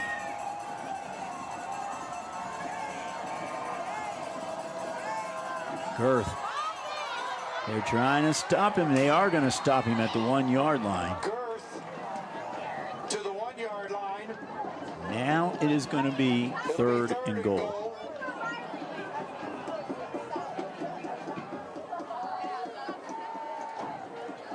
Turpin's in good position now to win this ball game. Mayim with the ball. He does not get it. It's 4th down. So you know what's going to happen now. Senior Addie Burns is coming in with a chance to win the game for Turpin.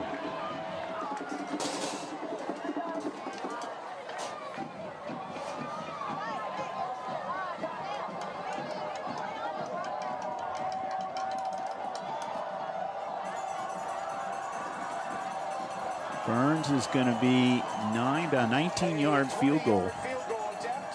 Now for her, this should be a chip shot, but we'll see. Anything can happen. Timeout. Got to ice the kicker timeout by Lebanon. Each team does get an extra timeout here in the, or a timeout in the overtime. So Lebanon took theirs. And then returning home the following week There's a senior. for senior night against Addie Winton Burns. Woods. Her career numbers coming into the game tonight. She was 77 for 89 in PATs, 87%, 12 for 16 in field goal for 75%. She has been the kicker ever since freshman year. And she looks like she's going to be well on her way, according to Coach Walker, of setting the all-time record for a kicker at Turpin. Right now, she has a chance to give the Spartans their 5th win of the season. Kick is up, and it is blocked. Son of a gun. Unbelievable. And I know Will's eyes are rolling in the truck right now as we go to our second overtime. Field goal is blocked.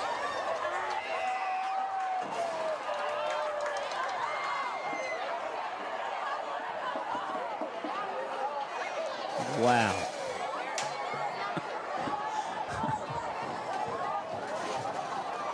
So here we go. Overtime number 2. It's same setup. Lebanon is going to have the ball, 20-yard line.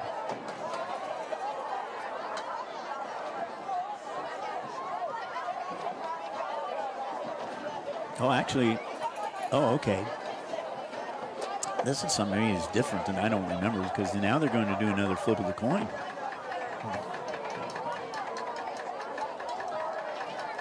Okay, the hold was bad on this. That means the snap was bad. Now watch. Oh, he did not get it down in time. Look, see how the ball got loose underneath there. So it wasn't really blocked. It just didn't get down in To time. start the second overtime, Turpin will have the football. 1st and 10 from the 20. Okay, we didn't see we were watching a replay, so I didn't see, we didn't catch. Looks like it's going to be Turpin with the ball now first in the second overtime.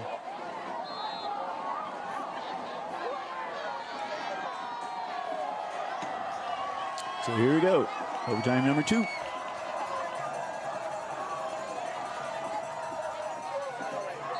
Catch is it made? Milam's pass is ruled complete. Lemon says it was to the trapped. 15-yard line. Overholzer, and they said it's good. Girth. Down to about the He's to just inside the 10. 14. We'll call it the 9. The Warrior tackle by 3rd and Kearns. about 3 or 4. It's 3rd down and 4. Now 4th down, if this happens. See Miss Burns back out on the field very quickly. Let's see what happens. Into the end zone, intercepted.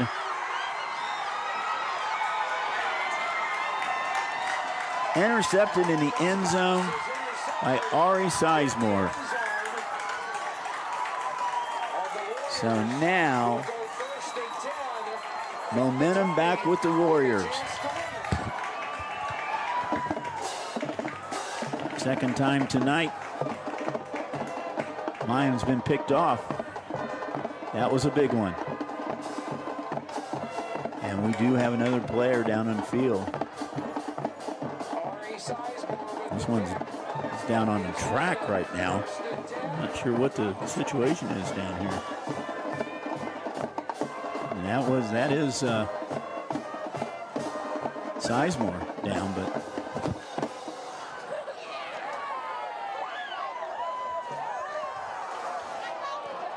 so Luke Thaler back in his hands again. Let's see what happens. Man in motion. Thaler back to pass. He's going to take it himself. He's going to run. He's got some running room. Slides down to about the 11-yard line.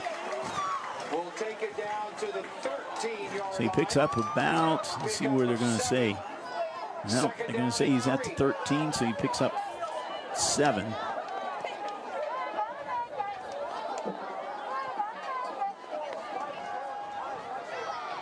Saw Sizemore over there on the sideline. That's Louder.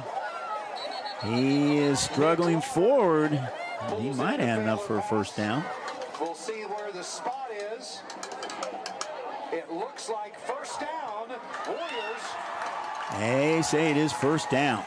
Lohmeyer team, Colwell Banker first down. Or did they? Lebanon looks at I think first and third. goal from the 9. First down, first and goal. Baylor. Give his to the 7-yard Schmenk. line. He picks up It'll be second and goal. another 3 or 4 yards.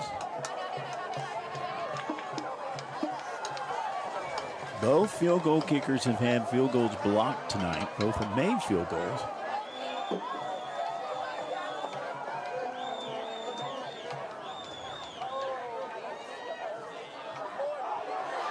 This time, Baylor keeps himself down inside the 5, down to about the 2 or 3 yard line. Where it's now third down and goal.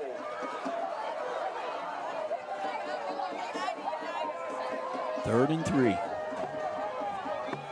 He's at the 3 yard line.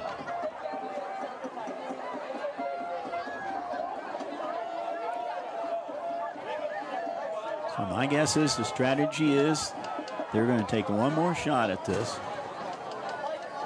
and then give it over to Logan Lane.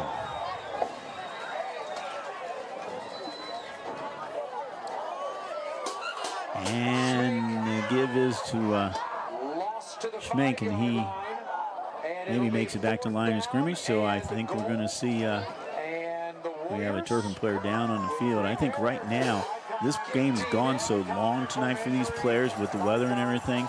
A lot of cramping going right now. It's 4th and 5. Now they're going to bring Logan Lane in to see if he can win this game.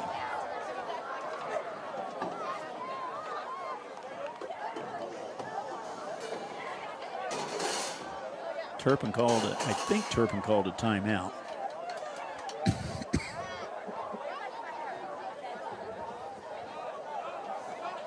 There's an injury timeout, so they have a player down on the field. All right, we're going to step out just for a moment. We'll be back. See if well, wait a minute. He's coming off the field. I don't think we should step out.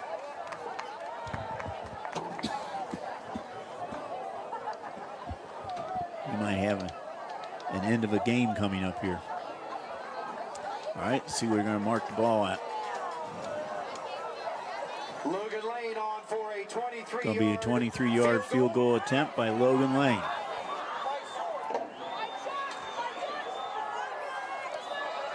See if he can split the uprights to give the Warriors their 6th win of the season. And Turpin is going to call a timeout. They do have, neither team has timeout left now.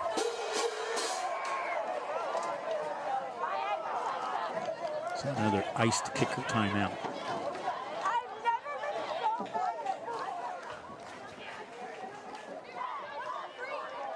Logan Lane, he's been pretty successful this year. I mean, his field goals, he had the one block tonight, but he's made three out of 7 with the one block. PATs, he's over 90% on the PATs. He's perfectly nosed tonight.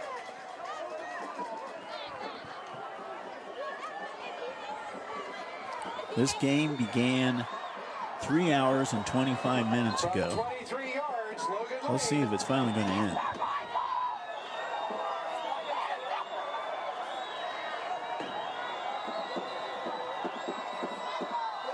Kick is up, through the uprights. The Warriors in double overtime win 41-38. As the team is out over the field, they're mobbing Logan Lane, which rightly should. Huge win for Lebanon tonight. It's a final score of 41-38 in double overtime. Lebanon moves to 6-2 on the season. Turpin drops to 4-4. We're going to see what happens with the Harbor ratings this week. But what a game we had tonight at Lebanon. I'm glad that you have watched it. Thank you to Will. Will, I hope.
So, but a huge win for Princeton there. I mean, going into Oak Hills, I'm sure there's a packed crowd down there, and it's like they say in the NFL, any given Sunday, and it can be a little bit of the same here in some of these conferences. Yeah. Any given Friday, and Oak Hills really put up a fight, but huge win for Princeton to stay undefeated in the conference, 7-1 overall. Princeton is looking really good this year, and I think primed for a nice little run in the playoffs. No doubt about it. We do have a final. Lebanon hits a field goal in double overtime after blocking Turpin's attempt. They win 41-38 there. That's final. We'll get back to the ECC. That might be the longest game of the the season, honestly. That's a good one. It was a good one. That's a lot of points. 3.5 hour game right there. A lot of points. So we'll do this. We'll take a break. We'll come back. Hopefully we can catch up with another coach. We got more scores to talk about, game balls to hand out. Stick around. We're rolling with you till 11 o'clock. It's Dan Claskins. It's Jacob Burkmeyer at Cincinnati. It's ESPN 1530 and Fox Sports 1360.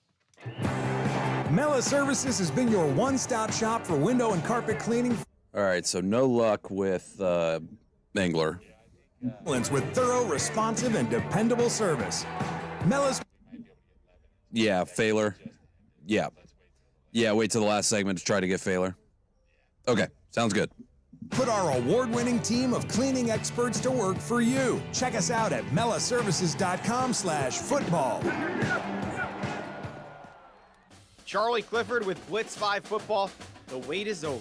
I don't know what else to tell you. It's Moeller and St. X, and Jackson Fry and Matt Ponatowski are going to duel to figure out who steals this chapter of the rivalry.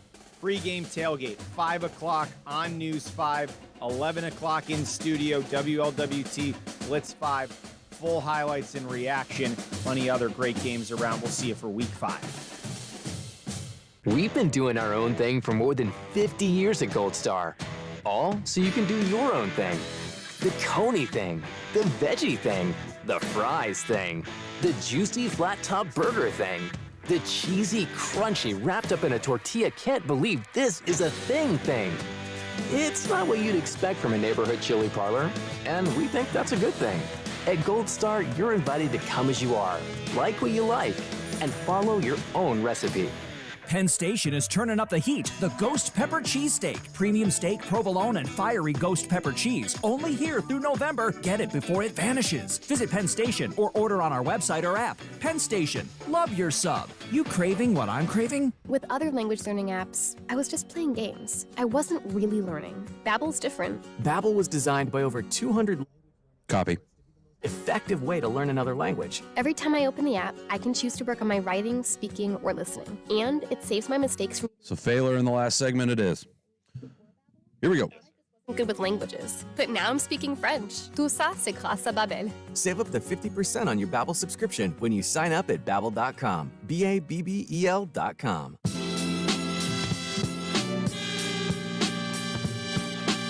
All right, welcome back in to Cincinnati. ESPN 1530, Fox Sports 1360. It's high school football tonight, powered by TriStateFootball.com. He's Jacob Burkmeyer, in for Greg Shoemaker. I'm Dan Claskins. We've got Drew Westerheide behind the glass, and Haley Vallandigham helping us on our live stream. Catch it on our YouTube page, and we're going to get out to some more scoreboard stuff here in just a minute. Also, want to invite you that tonight, when we get done, go over to WLWT Blitz 5. They're live at 11 with all the scores and highlights from across the area. So join Charlie Clifford and Jaron May tonight at 11 on Blitz 5, WLWT Channel 5. There you have that. And Jacob, let's get into these playoff pairings. We're going to get back out and run through the scores for sure here in a minute, especially in Kentucky and Indiana, where we have some more finals as well. But you know, JoeIdle.com, these aren't official. Obviously, OHSA put out some rankings earlier this week, but Joe Idle, a trusted source for the unofficial Harbin rankings here on the program for a number of years. And, man, it's really shaping up. Let's start by looking at Region 4, Division 1. Elder obviously moving to 8-0. They are taking a controlling seat here in the points. And Moeller with their victory tonight. Right now, it looks like they're 7 is it 7 teams, according to Joe Idle in Division I, that have clinched a playoff spot, 4 others that control their own destiny. Why don't you sort of shake it out for us a little bit? Yeah, so the 7 teams that are already clinched are Lakota East and West, Winton Woods, Princeton, St. X, Moeller, and then Elder at the top. Teams who control their destiny are Mason, Fairfield, Oak Hills, and Walnut Hills. And then Hamilton is at that 11 spot in between Oak Hills and Walnut Hills, but they do not control their own destiny. Yeah. But just, looking at this a little bit, I mean, huge win, like we were talking about earlier when we talked to Coach Crouch for the Big Blue. Hamilton getting that win might sneak them into the playoffs, beating Fairfield today, because Fairfield was ahead of them in the rankings. And if Hamilton can string together, a couple more wins here at the end of the year, they might be able to get in. And I just think, Elder, they're going to have a home playoff spot. You'd assume Moeller, St. X, and Princeton will probably all have those spots as well. Yeah, and that's a bye, too. I mean, the way it works with these 12 teams, if you're a top 4 seed, it's not just a home game, it's a bye. Yeah. Which, I mean, at the end of the day, probably doesn't matter if it's a bye compared to playing a 16 seed, but it could. I mean, we've seen it before. There's been instances where things happen, and certainly you could get a player hurt. And I'll attest to that, too, just playing football, not too long ago. By the end of the season, you're banged up and, you're hurting a little bit. So I think getting that bye week is crucial. Yeah. Well, in Kentucky, in Indiana, they got byes built into the schedule. Right. So. And I know Kentucky, sometimes they start like a week earlier. But, yeah, I definitely think having a bye week is crucial. I know Moeller's dealt with some injuries kind of throughout the year. So just an extra week to kind of get healthy, or if there's any kind of aches or pains, get some treatment, get some, rehab, the good old ice and elevate. So, and I think matchup wise, there's going to be some really interesting ones, because if, you're assuming the first 4 teams that are getting a bye is Elder, Moeller, X, Princeton. If it sits like it is tonight, that would be the case. And then you'd kind of get like, you got a lot of GMC teams sandwiched in this literally 6 to 12, 11 range. There's 5. You have GMC Lakota teams. West and Hamilton as a first week matchup. You would have Oak Hills and Lakota East. Yeah. You would have Fairfield Mason. It's like the GMC Invitational to see who gets into the big dance. Yeah. Let's take a quick glance at Region 8, Division 2. We talked about Middletown and their good spot over there in Region 2 of Division 1, but let's focus on something we haven't talked about much tonight, Division 2, Region 8, and clearly Anderson, the creme de la creme here. They've clinched a top 8 spot, a home game for sure. Really, they're the only team in that it's clinched, because there's a lot more top-heavy. It's top-heavy, Yeah, it's very top-heavy here, and it's the same format. Top 12 teams following Week 10 qualify for the playoffs, but as of right now, Anderson, Kings, Trotwood, Madison, Harrison, there's your 4 teams on the bye. LaSalle, they're playing Week 1, Jacob. Yeah. As would Withrow. Turpin is number 10, according to Joe Idle right now. You got Aiken in there at 11. Aiken, what a story that is. Now, they took a bad beating tonight, but this is what dropped into 11. But really, there's only 4 teams that control their own destiny in Region 8, and they are Kings, Trotwood, Madison, Xenia, and Turpin. So you get a little bit more of those SWAC and those GWAC teams and stuff in the mix, but man, you talk about a wide open region. I mean, it is top heavy with Anderson. Somebody's going to have to beat them, but the rest of it's going to be a dogfight. Still, you just got to go with, how they've been in the past and, what they've also done this season. But I really do think this region's Anderson's to lose. But, I mean, we've talked about it. Kings has a really solid squad this year. Harrison's solid. So, so is LaSalle.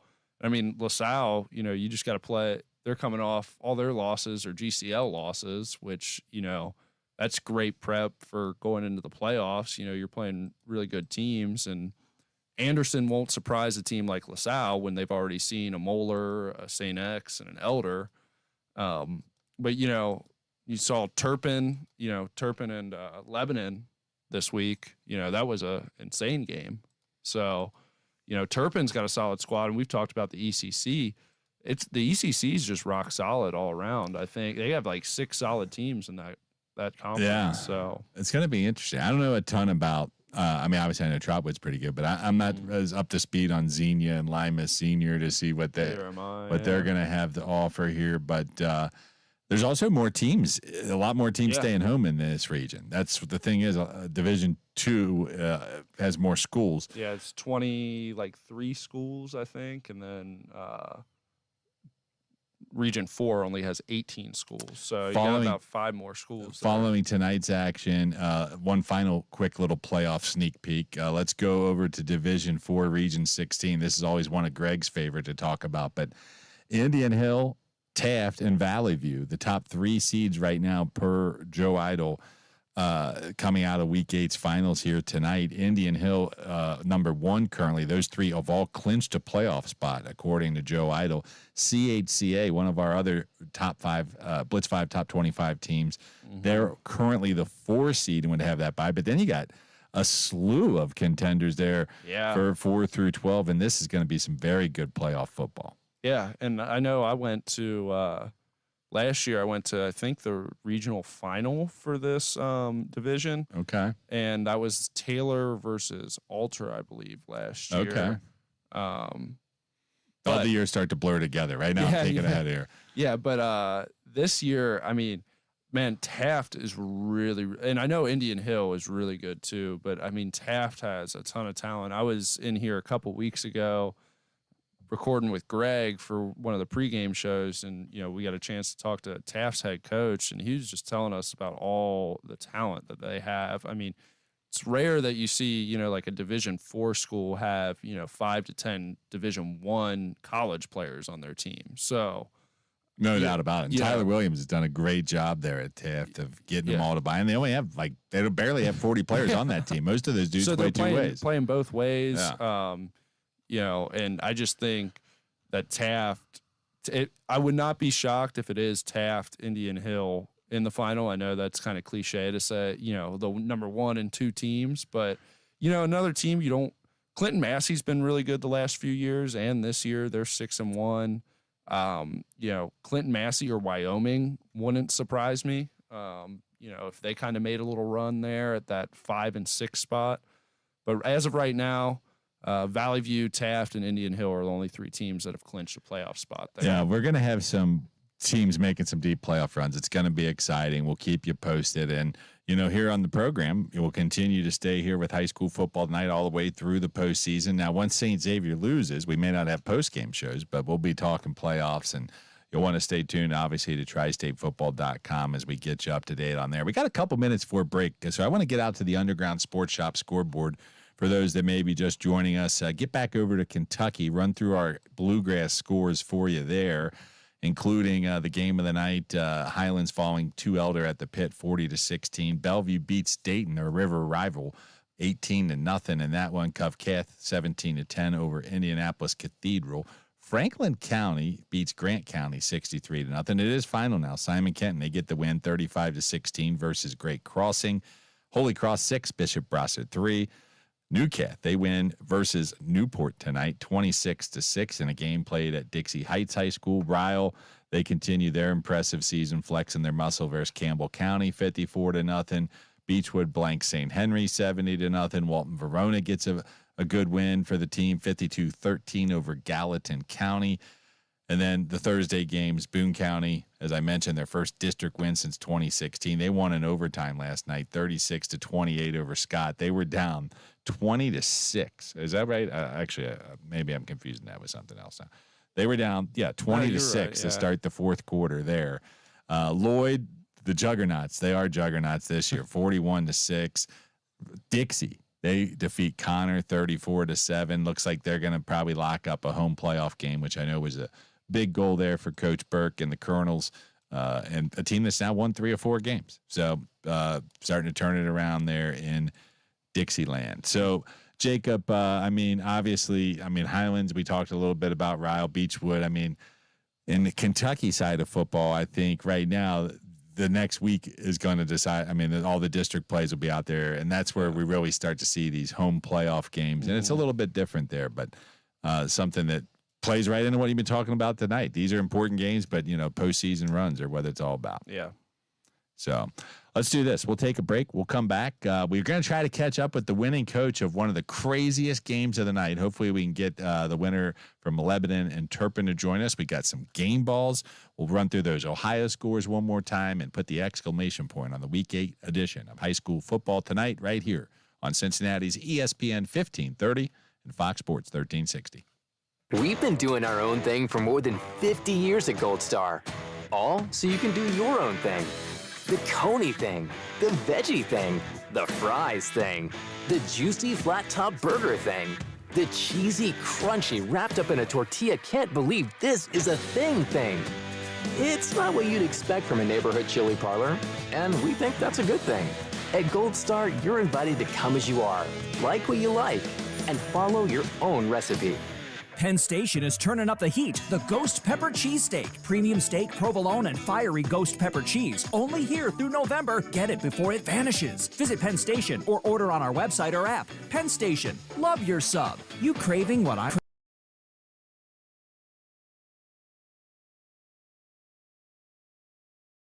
With prices they can afford. From uniforms and sports gear to fan apparel and promotional items, we take pride in providing you with the customized products you need and the service you deserve. To place an order, visit us online at theundergroundsportsshop.com or call us at 5. All right, I didn't get an answer, but that didn't really surprise me. I left him a voicemail telling him to call back in if he gets a chance. Field. 5. Yep. I'll give you a 30-second bumper. Yep.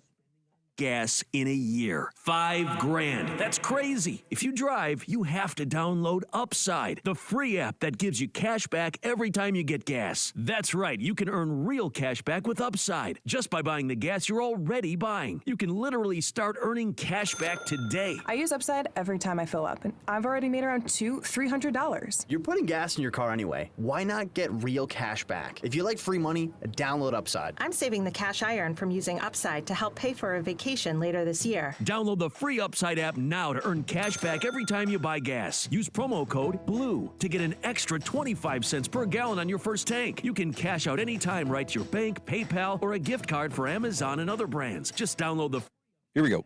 Promo code BLUE for a 25 cents per gallon bonus on your first tank. That's code BLUE for a 25 cents per gallon bonus.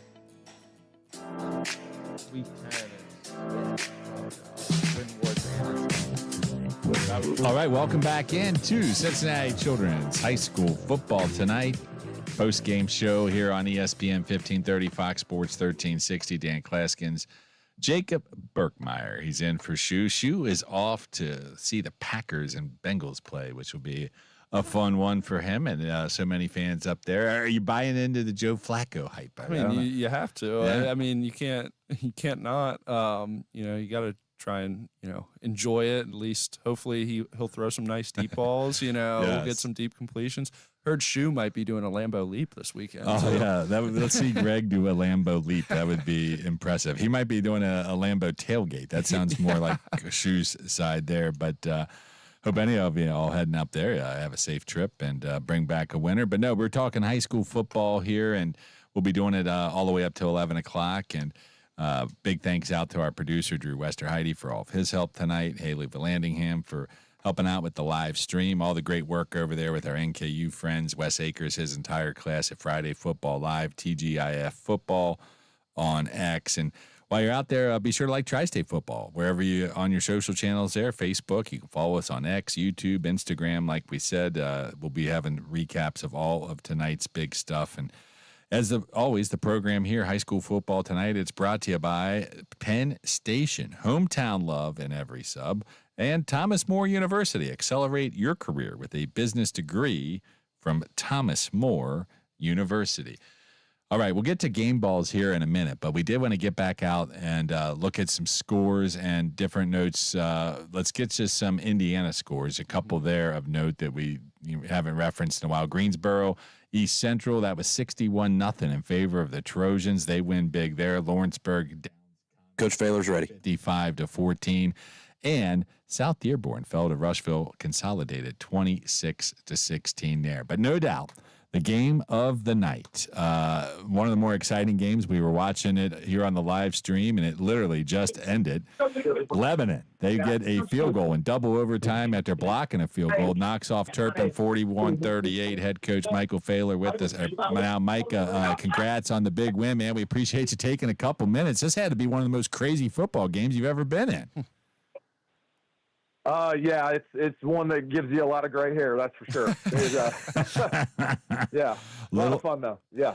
Little rattled there. What was it like, man? I mean, I was watching the live stream as we were hosting the show, which I was slightly distracted. I apologize to the listeners, but you guys get the stop on the field goal. But when that field goal went through, the crowd looked like it went crazy.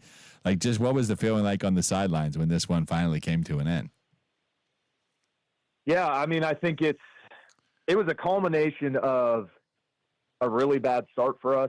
I mean, they were up 17-0, and I think it was one of those games. They jumped us, and we knew they were a good football team. I mean, they are a good football team, and we knew going in. I said it's gonna be a 4-quarter battle, and it ended up being plus. And I think what I saw in the eyes of my players was there wasn't a moment when we thought we were going to lose the game. It was just, can we execute to the point of finality, and close it out, and that's what we did. I think those kind of games pay so many dividends in the future. They build that character and that just belief that you're going to win. Yeah, absolutely. And Coach, I was able to get out and watch one of your games earlier this year. And I know Luke Failers played, really well for you guys this year, and then also Nick Lauder. Yeah. But I saw tonight, looked like Wyatt Lassen. He had a really nice game, like couple touchdown passes and stuff. Just kind of talk about the offense and getting kind of contributions from everywhere tonight.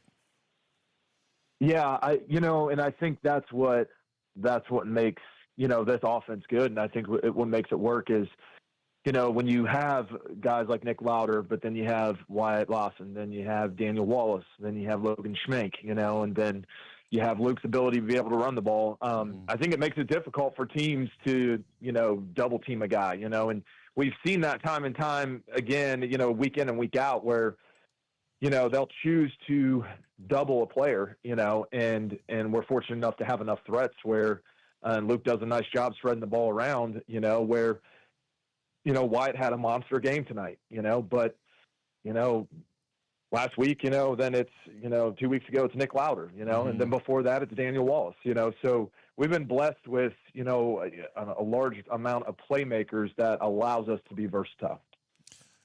Defense, obviously opportunistic. You guys come up with some more turnovers here tonight. But, as you sit here, I mean, you've had, as you mentioned, you've had all these different types of wins, a couple tough losses in there. I mean, Region 2 is not going to be any easy path. What is it there that you really feel like, Micah, the football team, if you are going to make a run, like, is there one thing you think that you got to see the team take a step forward still that's going to be the difference in a deep run? Yeah, well, several things, and this is true for any team when you get to this point in the season and you start looking at the playoffs. But it's our depth and the health of our players. We've had some injuries in our defensive backfield, and that's an area of our team that we've struggled. I mean, tonight was another example. We had multiple times where, we had Turpin in 3rd and long, 4th and long situations, and we gave up some long passes, and we've got some young guys in that secondary that are still learning, So I think this team healing up, getting some of those guys back, and when we've had some of those injuries, guys have to go both ways, You're talking about Daniel Wallace, a guy that's going both ways. Jack Seiko is going both ways, at receiver and in the secondary. So, you go to make a deep run in the playoffs, that takes a toll on a team, So I think our recovery has to be on point, and, looking forward to getting some injured guys back as well. Well, Michael, we know your nerves have definitely been pushed to the limit here. I imagine you're pretty tired, so we appreciate you spending a couple minutes with us, man. Congrats on this exciting win. We sure enjoyed watching. I'm sure a lot of your fans did as well. Yeah, it was an exciting night, and I appreciate you guys taking the time to talk to me. Absolutely. All right, there you have it. Lebanon, they win tonight in a thriller, 41-38, double overtime over Turpin. Head coach Michael Failer joining us here on the program. Best of luck to you, Coach. Jacob, big one there. And, the life of a kicker. You talk about, nobody really, a lot of times it's unheralded, unless they make a mistake. But, you put that winning kick through the field goal post. That's a pretty good feeling. You said I know you were watching the stream, and you said Lebanon blocked a kick in the first overtime, correct? Yeah. Well, I believe it was to start the second overtime. Because they had their possession. Yeah. But there was a number of field goal opportunities that didn't get converted. But what a fun game! Yeah, you look at that right there.